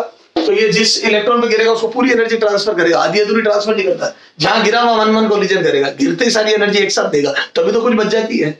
समझ गए? तो देखो आइंस्टाइन का कहना यह था कि जब भी फोटोन इलेक्ट्रॉन से इंटरेक्ट करेगा इसकी कुछ एनर्जी होगी, वो मैंने बता दी फोटोन की प्रॉपर्टीज में, E is given by h nu किसी एनर्जी का। तो ये एक एनर्जी का पैकेट है, कितनी h nu एनर्जी का पैकेट है, ये जाके गिरेगा। अब ये जाके गिरेगा तो इस मेटल का कुछ वर्क फंक्शन होगा। अपने डेफिनेशन पढ़ी, minimum energy required to remove an electron from metal या energy required to remove an electron from metallic surface. Surface बोल दूंगा तो सिर्फ एनर्जी लिख दूंगा, और सरफेस नहीं बोलूंगा तो मिनिमम एनर्जी लिखूंगा। अब इस एनर्जी का कुछ पार्ट बाहर आने में देखो और ज्यादा गहराई से आएगा, जितना बॉटम से आएगा तो इसके 3 हिस्से, एक पार्ट आएगा W वर्क जो सरफेस तक आने में करेगा, फिर यहाँ से सरफेस से बाहर आएगा तो that is called work function. बाहर आने में, सरफेस से बाहर आने में जो एनर्जी लगती है that is work function, not this. यहाँ से कल आप कह दोगे यहाँ 2 लगी या 3 लगी तो टोटल 5 वर्क फंक्शन हो गया, नहीं, यहाँ से बाहर आने में जो लगी 3 that is work function. This 2 will not be included in work function. यहाँ से आने में 2 लगी फिर 3 लगी, this is not work function. Work function सिर्फ ये 3 वाला हिस्सा, ठीक सा। तो क्या मैं बोलूं 3 फॉर्म में काम लेता है। Energy of photon is used in 3 parts. First, from bottom to surface energy, some part of energy is used by electron to come from bottom to surface. One part is used to come out from metallic surface, and third will be in the form of kinetic energy. तो ये kinetic energy, ये तो Einstein की जो photoelectric equation है वो इस बार, तो अकॉर्डिंग टू आइंस्टाइन, ठीक है, undergoes in thing is called photon, ठीक है। Energy of photon, energy of incident photon is used by electron in 3 parts. तो जो एनर्जी जो इंसिडेंट हो रहा है फोटोन, उनकी जो एनर्जी है उसको इलेक्ट्रॉन 3 पार्ट्स में यूज करता है। तो जब मेटल की सरफेस पे फोटोन गिरता है तो 3 पार्ट में यूज करता है। हालांकि अपने एनसीईआरटी में इसको 2 पार्ट में बताया गया, क्यों? क्योंकि सारे सरफेस के इलेक्ट्रॉन बाहर निकाले गए, ठीक है, लेकिन अपन इसको थोड़ा सा डिटेल में पढ़ के और फिर उस हिसाब से मॉडिफाइड कर देंगे, ठीक है। Is used in 3 part. अब 3 पार्ट कौन से बेटा, ठीक है, 3 part. First, some part is used to bring electron from bottom to surface, ठीक है। one part is used to bring electron from bottom to surface, ठीक है, bottom to surface। तो जो इलेक्ट्रॉन बॉटम में है मेटल के, उसको बॉटम से सरफेस तक लाने में एक पार्ट यूज होगा। Second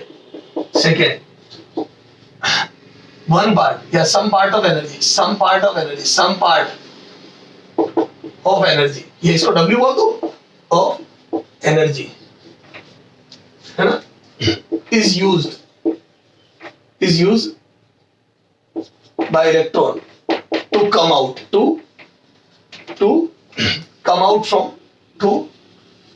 from metal surface, from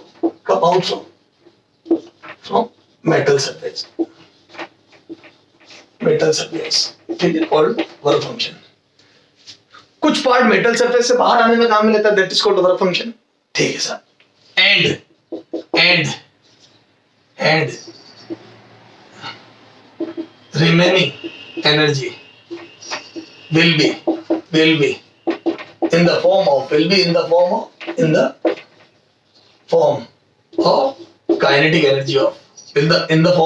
energy of emitted electron। बची हुई एनर्जी इलेक्ट्रॉन के पास in the form of kinetic energy होगी। क्लियर है? अरे बोलो। तो 3 पार्ट में फोटोन गिरा, उसने खाया, पहले वो सरफेस तक आएगा, फिर सरफेस से बाहर आएगा इलेक्ट्रॉन, और फिर काइनेटिक एनर्जी बच जाएगी। अब समझ में, जो फोटोइलेक्ट्रिक एक्सपेरिमेंट में 0 वोल्टेज पे करंट था, उसका रीजन क्या था? एनर्जी का पैकेट गिरा और उस पैकेट में कुछ एनर्जी तो वेस्ट हो गई, या वेस्ट मतलब बाहर आने में चली गई, और बची हुई एनर्जी काइनेटिक एनर्जी थी, और उसी की वजह से वो एनोड तक पहुंच गया था। तो ये this is the explanation given by quantum theory या प्लैंक्स क्वांटम थ्योरी, कि एनर्जी के पैकेट्स गिरते हैं, नॉट वेव, ठीक है, ओके। तो यहाँ से क्रिस्टल की है। तो क्या मैं बोल दूं kinetic energy of electron emitted electron will be equal to photon की एनर्जी h न्यू या लिख दो E, फोटोन की energy E minus W minus phi, W गई सरफेस तक आने में ये। अच्छा फॉर सरफेस इलेक्ट्रॉन, अब ध्यान देना बेटा ये होती है एक्चुअल में इक्वेशन फॉर सरफेस इलेक्ट्रॉन, यहां से बहुत काम फॉर सरफेस इलेक्ट्रॉन मैं बोल दूं W बराबर 0, क्योंकि सरफेस इलेक्ट्रॉन वाले इलेक्ट्रॉनों को अंदर से बॉटम से ऊपर लाने वाली एनर्जी 0, क्योंकि वो तो सीधे बाहर निकलेंगे। For surface electron W is 0, hence kinetic energy of emitted electron will be maximum possible, जो सरफेस वाले इलेक्ट्रॉन है वो सीधे बाहर आएंगे, तो इनसे ज्यादा काइनेटिक एनर्जी किसी के पास नहीं होगी, क्योंकि इन्होंने सरफेस तक आने में कुछ नहीं खोया, क्योंकि वो सरफेस पे ही थे। तो क्या मैं बोल दूं कि kinetic energy will be maximum. अब आ जाओ देखो सरफेस वाले इलेक्ट्रॉन में काइनेटिक एनर्जी मैक्सिमम होगी। तो तुम्हारी जो एनसीईआरटी बुक है उसमें इतनी रामायण लिखाई है, थोड़ा सा ये डब्ल्यू डायरेक्ट लिखा क्या, ये देखो तो ये लिखा के ई मैक्सिमम, तो maximum kinetic energy of electron ये है आइंस्टाइन फोटोइलेक्ट्रिक इक्वेशन, वो दी हुई है E माइनस फाइव, ये आइंस्टाइन फोटोइलेक्ट्रिक इक्वेशन ये है, दिस इज कॉल्ड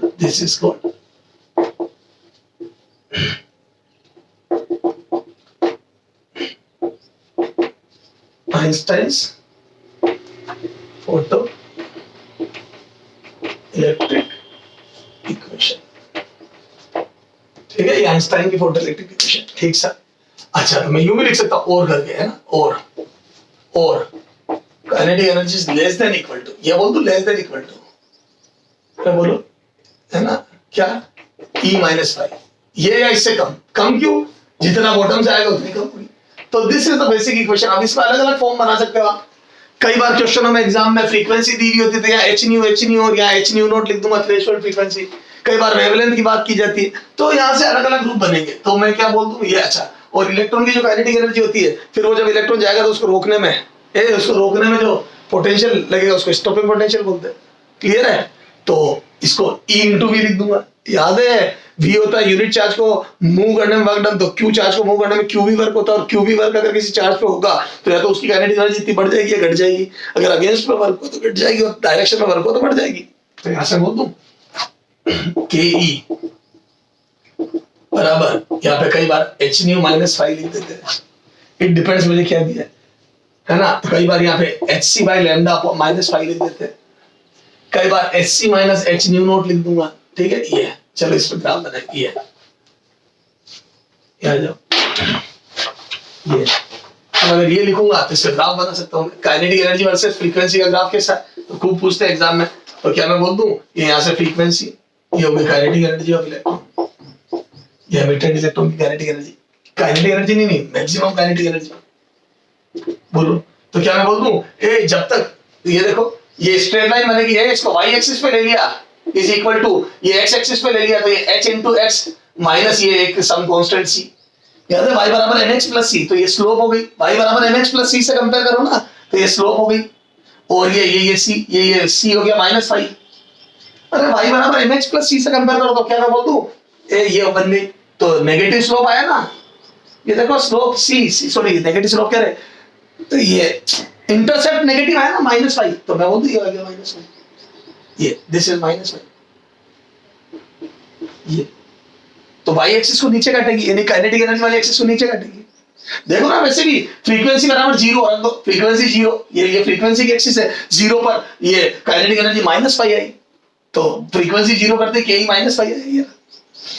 ये देखो ये पर्टिकुलर फ्रीक्वेंसी देखो, इस फ्रीक्वेंसी से पहले कोई इलेक्ट्रॉन एमिट नहीं हुआ, क्योंकि काइनेटिक एनर्जी जो बात है इलेक्ट्रॉन आए ही नहीं, तो कहीं काइनेटिक एनर्जी, उल्टा नेगेटिव काइनेटिक एनर्जी का कोई सेंस नहीं है, अभी इलेक्ट्रॉन एमिट होना ही बाकी है। नेगेटिव का बता, अभी तो इलेक्ट्रॉन ही नहीं एमिट हुआ, और एनर्जी बढ़ाओगे तो काइनेटिक एनर्जी अभी तो जीरो तक पहुंचेगी, यानी कि इलेक्ट्रॉन एमिट होना ही बाकी है।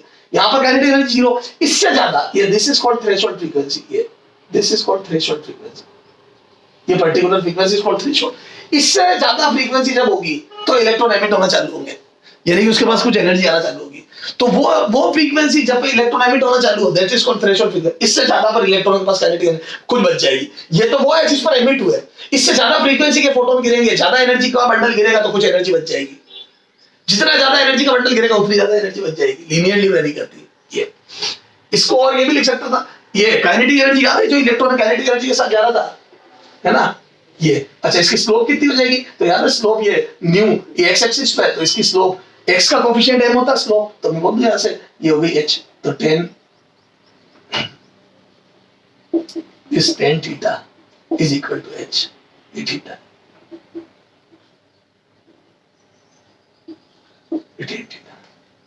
ठीक है। अच्छा अब देखो मैं बोलूं E into Vs stopping potential, याद है काइनेटिक एनर्जी, जितनी काइनेटिक एनर्जी उसको खत्म करने के लिए इनवर्स पोटेंशियल लगाया था अपन ने फोटोइलेक्ट्रिक एक्सटर्नल में, E into Vs is equal to h nu minus 5।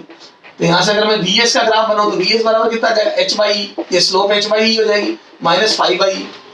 ये भी आपके खूब पूछते क्वेश्चन। तो ये देखो स्टॉपिंग पोटेंशियल, यहां से E उधर भेज दिया तो h by e। इस बार अगर मैं स्टॉपिंग पोटेंशियल वर्सेस इसमें ग्राफ बनाऊंगा, इधर kinetic energy sorry kinetic energy की जगह स्टॉपिंग पोटेंशियल वर्सेस फ्रीक्वेंसी, की फ्रीक्वेंसी और ये स्टॉपिंग पोटेंशियल Vs स्टॉप। पहले काइनेटिक एनर्जी ग्राफ बनाया था तो स्लोप h थी और ये इंटरसेप्ट 5 था, दिस वाज 5 वर्क फंक्शन जहां काटा y एक्सिस को। इस बार 5 by e होगा, ये देख इधर 5 नहीं होगा 5 by e होगा। ये बेटा खूब क्वेश्चन पूछते रहे, ये हो जाएगा अभी क्वेश्चन करेंगे अपन, ये 5 by माइनस 5 by, तो this intercept would be 5 by y axis पर जो इंटरसेप्ट है वो नेगेटिव 5 by, और ये जो स्लोप है ये देखिए ये तो मैं बोल दूं tan theta is equal to h by e। ये तो ये जो tan थीटा ये h by e होगा,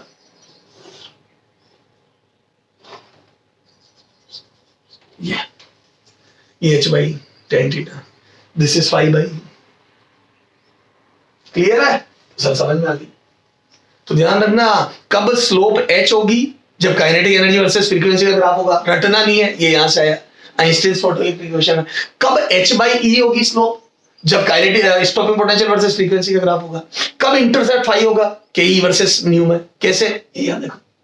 कब इंटरसेप्ट 5 by e होगा, स्टॉपिंग पोटेंशियल वर्सेस न्यू के ग्राफ में। सब समझ में आ गई। तो ये अलग अलग फॉर्म में इक्वेशन चली जाएगी, अलग अलग ग्राफ बनेंगे, रटना कुछ भी नहीं है। यहां से hc by लैम्डा भी लिख सकता हूं, क्लियर है, वो डिपेंड करता है क्वेश्चन कैसा दिया। या काइनेटिक एनर्जी को हाफ mv स्क्वायर भी लिख सकता हूं, डिपेंड करता है मेरे से क्या वेलोसिटी का हिसाब किताब पूछा गया एमिटेड इलेक्ट्रॉन की। तो आप काइनेटिक एनर्जी को क्या लिखोगे, डिपेंड करेगा क्वेश्चन में क्या दिया और क्या पूछा, ठीक है। एनर्जी ऑफ फोटोन को h न्यू लिखोगे या hc by lambda, it depends कि आपको न्यू दिया या लैम्डा दिया, तो सारे। तो ये आइंस्टाइन फोटोइलेक्ट्रिक इक्वेशन हो गई। 3 पार्ट में एनर्जी काम आई फोटोन की इलेक्ट्रॉन के, एक सरफेस तक आने में, एक बाहर निकलने में और एक काइनेटिक एनर्जी में, ठीक है सर। अब करते थोड़े क्वेश्चन बेटा, अब करते अपन न्यूमेरिकल्स, ठीक है। थोड़े क्वेश्चन बिल्कुल जीरो से, ठीक है। If wavelength of a photon is lambda equal to 2000 angstrom, then its energy, then its then first its energy in electron volt, पहला इन इलेक्ट्रॉन वोल्ट, ठीक है। क्लियर, क्रिस्टल क्लियर हो रहा है electron. It's energy in joule, third it's momentum. देखो सारी बातें है ना बेटा, मैंने इट्स मोमेंटम बिल्कुल सीक्वेंस से क्वेश्चन करा रहा हूं, इट्स मोमेंटम, ठीक है। पूरा सीक्वेंस है। शुरू मैंने बताया था कि फोटोन के अंदर फोटोन की प्रॉपर्टीज क्या होती है, तो उस पे क्वेश्चन। तो आ जाओ सॉल्यूशन, बोलो बेटा क्या होगी एनर्जी ऑफ फोटोन। तो क्या मैं बोल दूं, अगर लैम्डा वेवलेंथ अगर एंगस्ट्रॉम में दिए तो याद है 12400 अपॉन लैम्डा इन एंगस्ट्रॉम, तो आपकी जो एनर्जी वो इलेक्ट्रॉन वोल्ट में आ जाएगी। This is in electron volt, ये तो एनर्जी इलेक्ट्रॉन वोल्ट में आ जाएगी अगर आपका वेवलेंथ एंगस्ट्रॉम में हो तो। देखो कितना आ जाएगा, यहां से आ जाएगा 12400 अपॉन 2000, दिस इज एनर्जी। ये काटा तो कितना आ जाएगा बेटा 6.2 इलेक्ट्रॉन वोल्ट।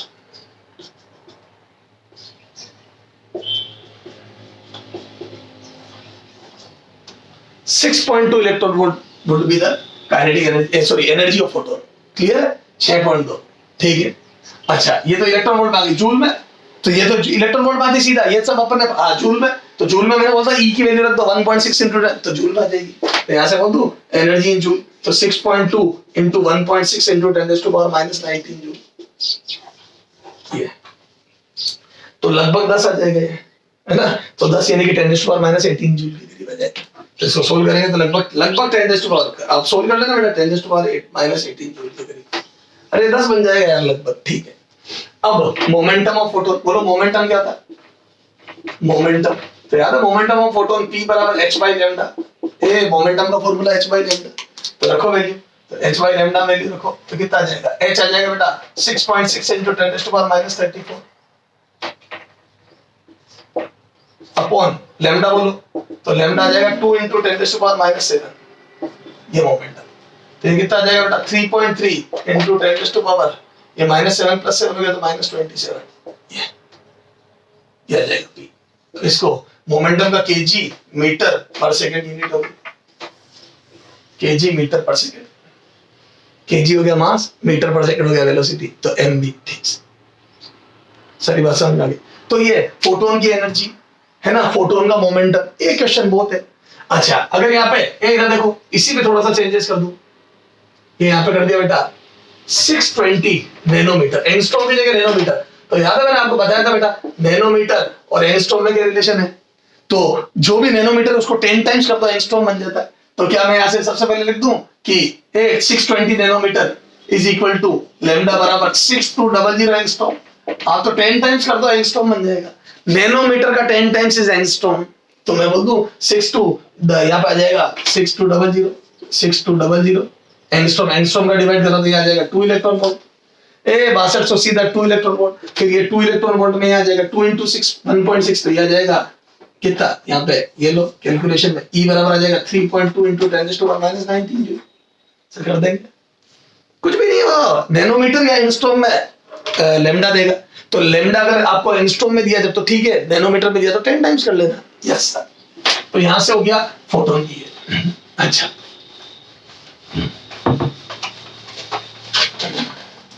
तो यहां से देखो बेटा, if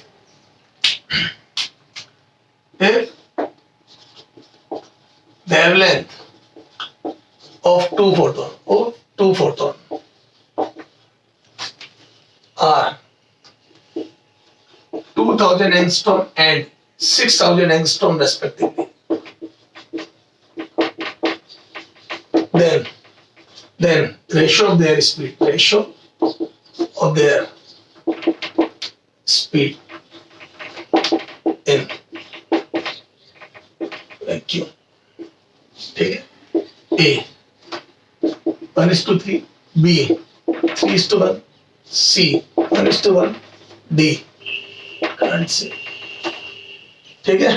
मान लो मैंने ये 4 ऑप्शन, ठीक है, तो बोलो क्या हो जाएगा, तो ये 2000 और 6000, अब बच्चे सोचता है यार 2000 energy is inversely proportional to lambda, बिल्कुल सही बात है, energy is inversely proportional to lambda, 12400 को लैम्डा, तो बच्चा सोचता है जिसका लैम्डा कम है उसकी एनर्जी ज्यादा, तो 30 का लैम्डा 1/3 है तो 3 गुना, ए बेटा एनर्जी 1/3, एनर्जी 3 गुना होगी, ठीक है, वेलोसिटी सारे मीडियम एक ही मीडियम है, सारे फोटोन की वेलोसिटी सेम, क्यों, क्योंकि दिस इज इलेक्ट्रोमैग्नेटिक टाइप है, तो मैं बोलूं सब याद है 3 into 10⁸ मीटर पर सेकंड चलेंगे वैक्यूम में, लिखा है था पॉइंट प्रॉपर्टीज ऑफ फोटोन में, तो photon travels with speed of electromagnetic wave with speed of light 3 into 10⁸, तो क्या मैं बोल दूं एनर्जी चाहे कुछ भी हो लैम्डा से, पर स्पीड सेम होगी, स्पीड 3 into 10⁸ वैक्यूम में होगी, और अलग अलग मीडियम में जाएगा तो स्पीड बदलती जाएगी according to medium, yes sir, तो आंसर आ जाएगा, ठीक है। तो सर समझ में आ गई, तो स्पीड एनर्जी या वेवलेंथ और फ्रीक्वेंसी देख के एनर्जी बढ़ेगी फोटोन की, लेकिन स्पीड वही रहेगी, ध्यान रखना स्पीड में कोई लफड़ा नहीं रहेगा, सर समझ में आ गई। अच्छा ये सारी फोटोन की छोटी मोटी बातें हुई थी, अब इधर आ जाओ, अब अपन देखते हैं कि आइंस्टीन्स फोटोइलेक्ट्रिक इक्वेशन पे कैसे क्वेश्चन पूछते हैं। if a photon of lambda equal to 3100 या 310 nanometre is incident on a metal surface having work function, तो वो जो मेटल सरफेस उसका वर्क फंक्शन बता रहा हूँ, having work function phi equal to 2 electron volt. Then kinetic energy है ना, या maximum kinetic energy of emitted electron will be है ना। तो काइनेटिक मैक्सिमम काइनेटिक एनर्जी कितनी होगी, है ना, एमिटेड इलेक्ट्रॉन की। आ जाओ बच्चों सॉल्यूशन। तो क्या मैं बोल दूं जो इलेक्ट्रॉन इंसिडेंट हो रहा है, इधर देखो मैक्सिमम काइनेटिक एनर्जी, तो क्या मैं बोल दूं, इधर देखो कि आइंस्टाइन्स फोटोइलेक्ट्रिक इक्वेशन से maximum kinetic energy is given by E - phi। ए बेटा, according to Einstein's photoelectric equation, according to Einstein's equation बोलो, आइंस्टाइन की इक्वेशन के अकॉर्डिंग क्या आ जाएगा ये। तो क्या बोल दो, according to Einstein equation kinetic energy maximum will be E - phi। अब एनर्जी का फॉर्मूला क्या लिखेंगे, तो जो दिया है तो 310 नैनोमीटर, तो क्या मैं बोल दूं इसको लिख दूं 12400 upon lambda in angstrom minus 5, it is kinetic energy. Electron volt में आ जाएगी, ये सब इलेक्ट्रॉन वोल्ट में रख दो ये। तो यहां से बोलो तो 12400 और एंगस्ट्रॉम में बदलना है नैनोमीटर को, तो एक जीरो एक्स्ट्रा लगा दो, 310 की जगह 3100 हो जाएगा ये एंगस्ट्रॉम। तो ये इलेक्ट्रॉन वोल्ट में आ गई -2 इलेक्ट्रॉन वोल्ट, जो भी इसका वर्क फंक्शन दिया। ये भी इलेक्ट्रॉन वोल्ट में, ध्यान रखना ये इलेक्ट्रॉन वोल्ट में आ गई -2 इलेक्ट्रॉन वोल्ट। ये कितना आ जाएगा बेटा, ये आ जाएगा 4 2 इलेक्ट्रॉन वोल्ट विद आंसर। ये आगे काइनेटिक एनर्जी। तो जो इलेक्ट्रॉन एमिट होगा उसकी मैक्सिमम काइनेटिक एनर्जी होगी है सरफेस वालों की, याद है सरफेस वाले इलेक्ट्रॉन के लिए इक्वेशन होती है। हाँ, अब अगर वो ये नहीं बोलते मैक्सिमम काइनेटिक एनर्जी, सिर्फ काइनेटिक एनर्जी बोलते तो 2 या 2 सेकंड। अगर यूं बोला जाता इसमें maximum kinetic energy of electron, तो अपन ये लिखते हैं लेस देन और इक्वल टू। तो 2 या 2 सेकंड, तो काइनेटिक एनर्जी आती है एमिटेड इलेक्ट्रॉन की 2 या 2 सेकंड। एक के इलेक्ट्रॉन भी एमिट होते हैं जितनी गहराई से, 0.5 की भी होती है और गहराई से आता, 0.1 का भी होता है और गहराई से आता, 1.5 का थोड़ा ऊपर से आता, 2 का सरफेस वाला होता। समझ गए? Yes sir. तो यहां से क्लियर हुआ आइंस्टाइन फोटोइलेक्ट्रिक इक्वेशन क्या? Yes sir. अच्छा सर, एक थ्रेशोल्ड फ्रीक्वेंसी, थ्रेशोल्ड वेवलेंथ भी आपने लिखा ही थी, चला आ जाए। थ्रेशोल्ड फ्रीक्वेंसी, थ्रेशोल्ड वेवलेंथ बहुत इंपॉर्टेंट है। इधर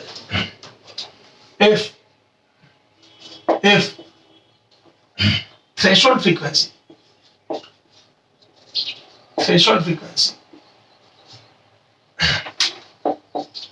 for a metallic surface metal is mu naught equal to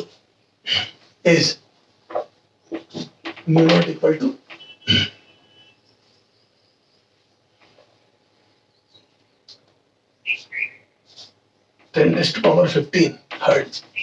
Then find out. Then work function of metal. Then find out work function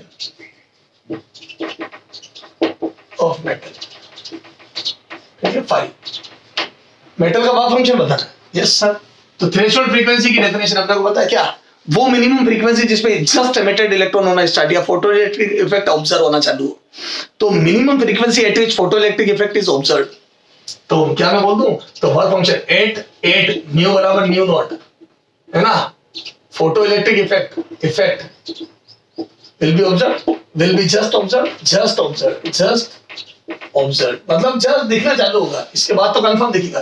तो बोल दो इस फ्रीक्वेंसी पे जो एनर्जी होती है वो वर्क फंक्शन के बराबर होती है। इलेक्ट्रॉन जस्ट एमिट होता है तो इस फ्रीक्वेंसी पे जो एनर्जी होती है वो वर्क फंक्शन के बराबर होती है। तो frequency at which energy of photon will be equal to work function is called threshold frequency. Yes sir. तो यहां पर रखो, तो वर्क फंक्शन आ जाएगा ऐसे 6.6 into 10⁻⁻34 into 10⁻15 this much joule. आ जाओ कितना, 6.6 into 10⁻⁻19 जूल। This is the work function. इसको इलेक्ट्रॉन वोल्ट में बदलना चाहते हो, इलेक्ट्रॉन वोल्ट बदल लो, लेकिन मैं नहीं बदल रहा हूं क्योंकि मेरे को कोई इंटरेस्ट नहीं है। इलेक्ट्रॉन वोल्ट बदलना 1.6 into 10⁻⁻19 का डिवाइड कर दो, 1.6 into 10⁻⁻19 का डिवाइड कर दो, इसको बदल जाए। यस सर, क्लियर है क्या? ओके। तो थ्रेशोल्ड फ्रीक्वेंसी में जो एनर्जी होती है वो वर्क फंक्शन की इक्वल होती है। ठीक सर। अब देखो इफ इसका उल्टा पूछ लेते work function of a metal, work function of a metal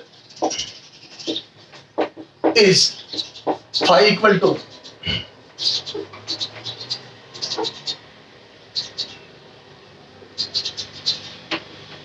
(3.1 electron volt). Then find out threshold wavelength. Threshold wavelength. अब देखो सुनना ध्यान से, थ्रेशोल्ड वेवलेंथ बतानी है। जिसे थ्रेशोल्ड फ्रीक्वेंसी क्या था, वो मिनिमम फ्रीक्वेंसी जिस पर फोटोइलेक्ट्रिक इफेक्ट ऑब्जर्व हो जाए, जहां से फोटोइलेक्ट्रिक इफेक्ट दिखना चालू हो। ऐसे ही वेवलेंथ में उल्टा, यहाँ मिनिमम थी, वो मैक्सिमम वेवलेंथ जहां से फोटोइलेक्ट्रिक इफेक्ट ऑब्जर्व हो जाए। देखो वेवलेंथ इनफाइनाइट है तो एनर्जी फोटोन की जीरो है, क्योंकि वेवलेंथ के इनवर्सली प्रोपोर्शनल। तो जितनी ज्यादा वेवलेंथ का फोटोन होगा उतनी एनर्जी कम होगी। फिर जैसे जैसे वेवलेंथ घटेगी वैसे वैसे फोटोन की एनर्जी बढ़ेगी, और बढ़ते बढ़ते वर्क फंक्शन के बराबर। तो जैसे जैसे फोटोन की वेवलेंथ घटेगी वैसे वैसे एनर्जी बढ़ेगी, और एनर्जी बढ़ते बढ़ते वर्क फंक्शन के बराबर हो जाए। तो जैसे जैसे लैम्डा कम होगा वैसे वैसे एनर्जी बढ़ेगी। वो लैम्डा जिस पे एनर्जी वर्क फंक्शन के बराबर हो जाए, तो यहाँ से फोटोइलेक्ट्रिक इफेक्ट जस्ट ऑब्जर्व होना चालू होगा, और जैसे वेवलेंथ और कम होगी तो और अच्छा। तो क्या मैं बोल दूं, इधर लैम्डा मैक्सिमम, पहले डेफिनेशन देख रहे, lambda maximum eight which photo electric effect will be observe, वो मैक्सिमम वेवलेंथ जिस पे ऑब्जर्व हो जाएगा फोटो इलेक्ट्रिक इफेक्ट। तो क्या मैं बोल दूं, lambda is called threshold wavelength,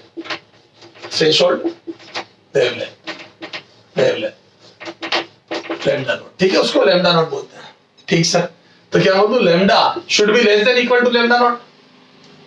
अगर लैम्डा नॉट या उससे कम है तो PEE will be observe, yes दिखाई देगा। तो मैं बोल दूं 8 इसका मतलब it means energy of photon will be greater than equal to work function। Lambda naught पे वर्क फंक्शन के बराबर हो जाएगी, और उससे कम लैम्डा पे वर्क फंक्शन से ज्यादा हो जाएगी energy. Yes sir, it means ये। हाँ अब आ जाओ। तो यहां से मैं बोल दूं क्या, 8 lambda equal to lambda naught energy of photon किसके बराबर हो जाएगी, बराबर वर्क फंक्शन। तो वो वेवलेंथ जिस पर एनर्जी वर्क फंक्शन के बराबर हो जाए, that is called threshold wavelength. जब फोटोन की वो वेवलेंथ फोटोन की जिस पर उसकी एनर्जी वर्क फंक्शन के बराबर हो जाए, क्योंकि तभी तो इलेक्ट्रॉन निकलेगा, और उससे कम वेवलेंथ करोगे वर्क फंक्शन से एनर्जी ज्यादा हो जाएगी, तभी तो इलेक्ट्रॉन निकलेगा। Yes sir. तो यहाँ से आ जाए, तो यहाँ से बोल दूं Hc by lambda naught is equal to 5। ये थ्रेशोल्ड वेवलेंथ पे Hc upon lambda naught करोगे वर्क फंक्शन के बराबर, ये जूल में, और यहाँ 12,400 अपॉन लैम्डा। ओके सर, कर ले। आ जा, अब आ जाए यहाँ से 3.1। तो यहाँ से बोल दूं वर्क फंक्शन 3.1 है, तो बोल दूं 12,400 upon lambda naught, 12,400 threshold 12,400 upon lambda naught angstrom में इज इक्वल टू कितना आ जाएगा, 3.1 electron volt.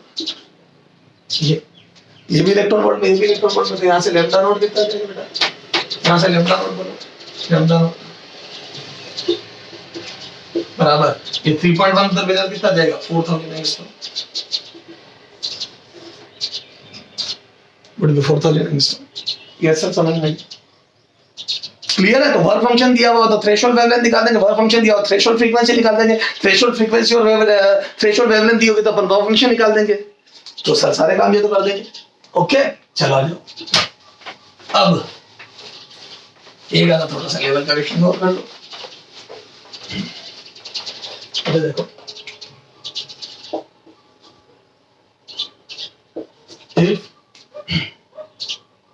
if wavelength of incident photon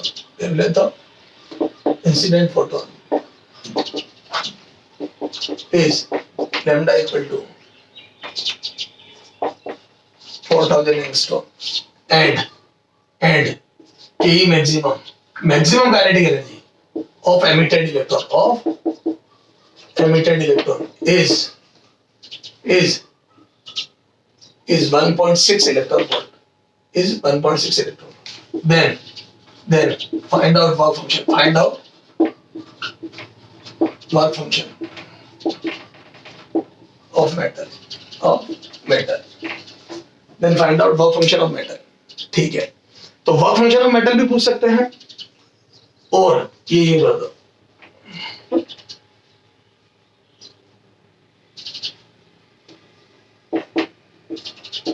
1.1 electron volt threshold work function of metal and threshold wavelength. तो ये क्या दोनों चीजें, थ्रेशोल्ड वेवलेंथ, तो दोनों में से कुछ भी पूछ सकते हैं। थ्रेशोल्ड वेवलेंथ, ठीक सर, इधर आ जाओ, ये रे सॉल्यूशन। क्या मैं बोल दूं, इधर देखो, अकॉर्डिंग टू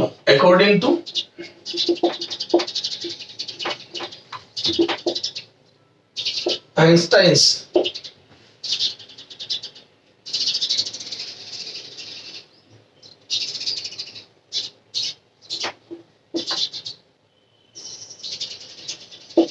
फोटो इलेक्ट्रिक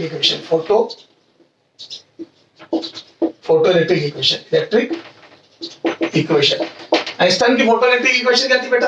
तो मैं बोल दूं kinetic energy maximum is equal to energy of photon minus work function.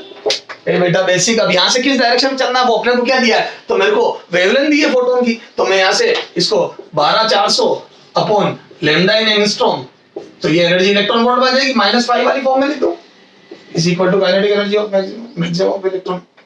ठीक सर, अब यहां से आ जाओ, मैक्सिमम काइनेटिक एनर्जी दी है 1.1 electron volt, is equal to यहां आ जाएगा 12400 अपॉन ये दिया 4000, अगर एंगस्ट्रॉम में रखते तो ये भी इलेक्ट्रॉन वोल्ट में आ जाएगा -5, यहां से वर्क फंक्शन आ गया। ए वर्क फंक्शन क्या आ जाएगा, फोटोन की एनर्जी माइनस मैक्सिमम है, ये तो फाई इधर लिया तो फाई बराबर फोटोन की एनर्जी माइनस, तो यहां से कितना जाएगा, तो यहां से आ जाएगा फाई इक्वल टू, ये यहां से घटेगा 4 बार तो 3.1 इलेक्ट्रॉन वोल्ट, ये फोटोन की एनर्जी माइनस वर्क फंक्शन है ना, ये वर्क फंक्शन कितना 1.1 इलेक्ट्रॉन वोल्ट, तो यहां से आ जाएगा 3.1 माइनस 1.1, तो मैं बोल दूं 2, फाई बराबर 2 इलेक्ट्रॉन वोल्ट। ये तो वर्क फंक्शन कितना आ गया बेटा, 2 इलेक्ट्रॉन वोल्ट, 3.1 में से 1.1 किया तो 2 इलेक्ट्रॉन वोल्ट, तो work function would be 2 electron volt. Sir समझ में आ गई, सारी बात तो सर समझ में आएगी। तो यहां से तो इधर उधर घुमाएंगे, 2 चीज गायब करके और एक पूछ लेंगे, सर कोई दिक्कत नहीं। अच्छा अब देख बेटा, एक दो क्वेश्चन ग्राफ वाले भी देख लेते हैं बेटा, ठीक है, ग्राफ वाले क्वेश्चन भी देख लेंगे।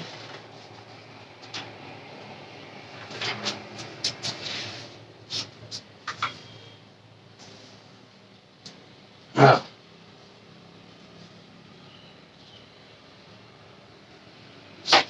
अच्छा इधर देख, जैसे मान लो मैं फ्रीक्वेंसी वर्सेस के मैक्सिमम में ग्राफ बना के दूं तेरे को, ठीक है, ठीक है, ये और ये 10⁻⁴ ए जो भी वैल्यू लिखी है ना मैंने यहाँ, वो इनटू 10⁻⁵ हर्ट्ज है, ठीक है, ये यहाँ पे लिख दिया मैंने 0.5 और यहाँ लिख दिया 1, ये metal A metal B, 2 metal का ग्राफ है, ठीक, मेटल बी, ये स्लोप ए, ये दोनों लाइन पैरेलल होगी, क्यों, क्योंकि स्लोप तो एच प्लान कांस्टेंट होता है ना 6.6, तो क्या बोलते हैं स्लोप तो सेम आएगी, ये थीटा है तो ये भी थीटा होगा, इसमें कोई दो राय नहीं है, ठीक सर। और ये 0.5 × 10⁻⁵ हर्ट्ज फ्रीक्वेंसी और ये 1 × 10⁻, ठीक है साहब, क्लियर है। अच्छा अब यहां से मेरे को ये बता दो आप कि थ्रेशोल्ड फ्रीक्वेंसी कौन सी ज्यादा है, कंपेयर थ्रेशोल्ड फ्रीक्वेंसी है ना, पहला कंपेयर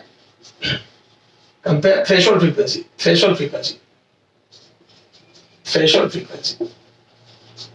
न्यू नोड, ठीक है, दोनों की दी है। Second find out phi A and phi B, दोनों के वर्क फंक्शन निकाल लोगे, यस सर। अच्छा तो अब यहां से बता दो कि थ्रेशोल्ड फ्रीक्वेंसी कंपेयर होगा, तो मैं बोल दूं 0.5 और ये, तो इसकी थ्रेशोल्ड फ्रीक्वेंसी ज्यादा, तो यहां से बोल दूं सॉल्यूशन फर्स्ट, ये बच्चों वाली बात है, solution first, threshold frequency of B is greater than threshold frequency of A, B की थ्रेशोल्ड फ्रीक्वेंसी ए से ज्यादा, देख लो थ्रेशोल्ड फ्रीक्वेंसी बी की ज्यादा, तो क्या बोल दूं इसमें इलेक्ट्रॉन एमिशन लेट स्टार्ट होगा, फ्रीक्वेंसी बढ़ाते बढ़ाते पहले इससे निकलेंगे, तो क्या बोल दूं ए अच्छा मेटल है, क्या बोल दूं ए का वर्क फंक्शन कम है, यस सर, तो बोल दूं B A is better metal, A has better metallic property metallic property, metallic property, yes sir, ठीक है, ये फर्स्ट। सेकंड आ जाए बेटा, work function of A is equal to h nu है, न्यू नोट है। ए का वर्क फंक्शन कितना होगा, तो यार फाइव बराबर एच न्यू से, फाइव बराबर एच न्यू नोट से। वर्क फंक्शन होता है थ्रेशोल्ड फ्रीक्वेंसी में जो एनर्जी होती है, अब यहां से निकाल लो, तो ए का क्या हो जाएगा, phi A is equal to बोलो 6.6 इंटू 10⁻³ इंटू 0.5 इंटू 10⁻15 जूल में आएगी। तो कितना आ जाएगा, तो ये 3.3 into 10⁻19 joule, 3.3 into 10⁻19 joule is 5A। तो ए का वर्क फंक्शन आ गया 3.3 इंटू 10⁻19 जूल। ऐसे बी का आ जाएगा कितना, इसका डबल 6.6 इंटू 10⁻19 जूल। तो बी का वर्क फंक्शन कितना आ जाएगा बोलो, तो work function of B is equal to 6.6 into 10⁻19 joule. तो ए का वर्क फंक्शन आ गया 3.3 इंटू 10⁻19 जूल, बी का वर्क फंक्शन आ गया 6.6 into 10⁻19 joule. Yes sir, clear है क्या, ओके। तो सर ये तो सारी बात समझ में आ गई। तो इस टाइप से, अच्छा ये तो यहाँ पे अगर इंटरसेप्ट कोई पूछे तो वो फंक्शन ही है, ए अगर कोई इंटरसेप्ट पूछेगा तो वो वर्क फंक्शन ही तो है। ये 5 इसका इंटरसेप्ट होगा माइनस, इसका -5 भी समझ में आ गई। ये स्लोप एच होगी, ये tan थीटा एच होगा, बता रखा है सर, सारी बात समझ में आ गई। तो ये इस टाइप से अपने सारे न्यूमेरिकल हो जाएंगे, ठीक है। इस टाइप फोटो इलेक्ट्रिक इक्वेशन ये समाप्त हुई अपनी। तो फेल क्यों हुआ, वेव नेचर समझ में आ गई, कुछ चीजों का एक्सप्लेनेशन नहीं दे पाए, ठीक है। पार्टिकल नेचर क्यों पिक्चर में आया, समझ में आ गई, यस सर, ओके।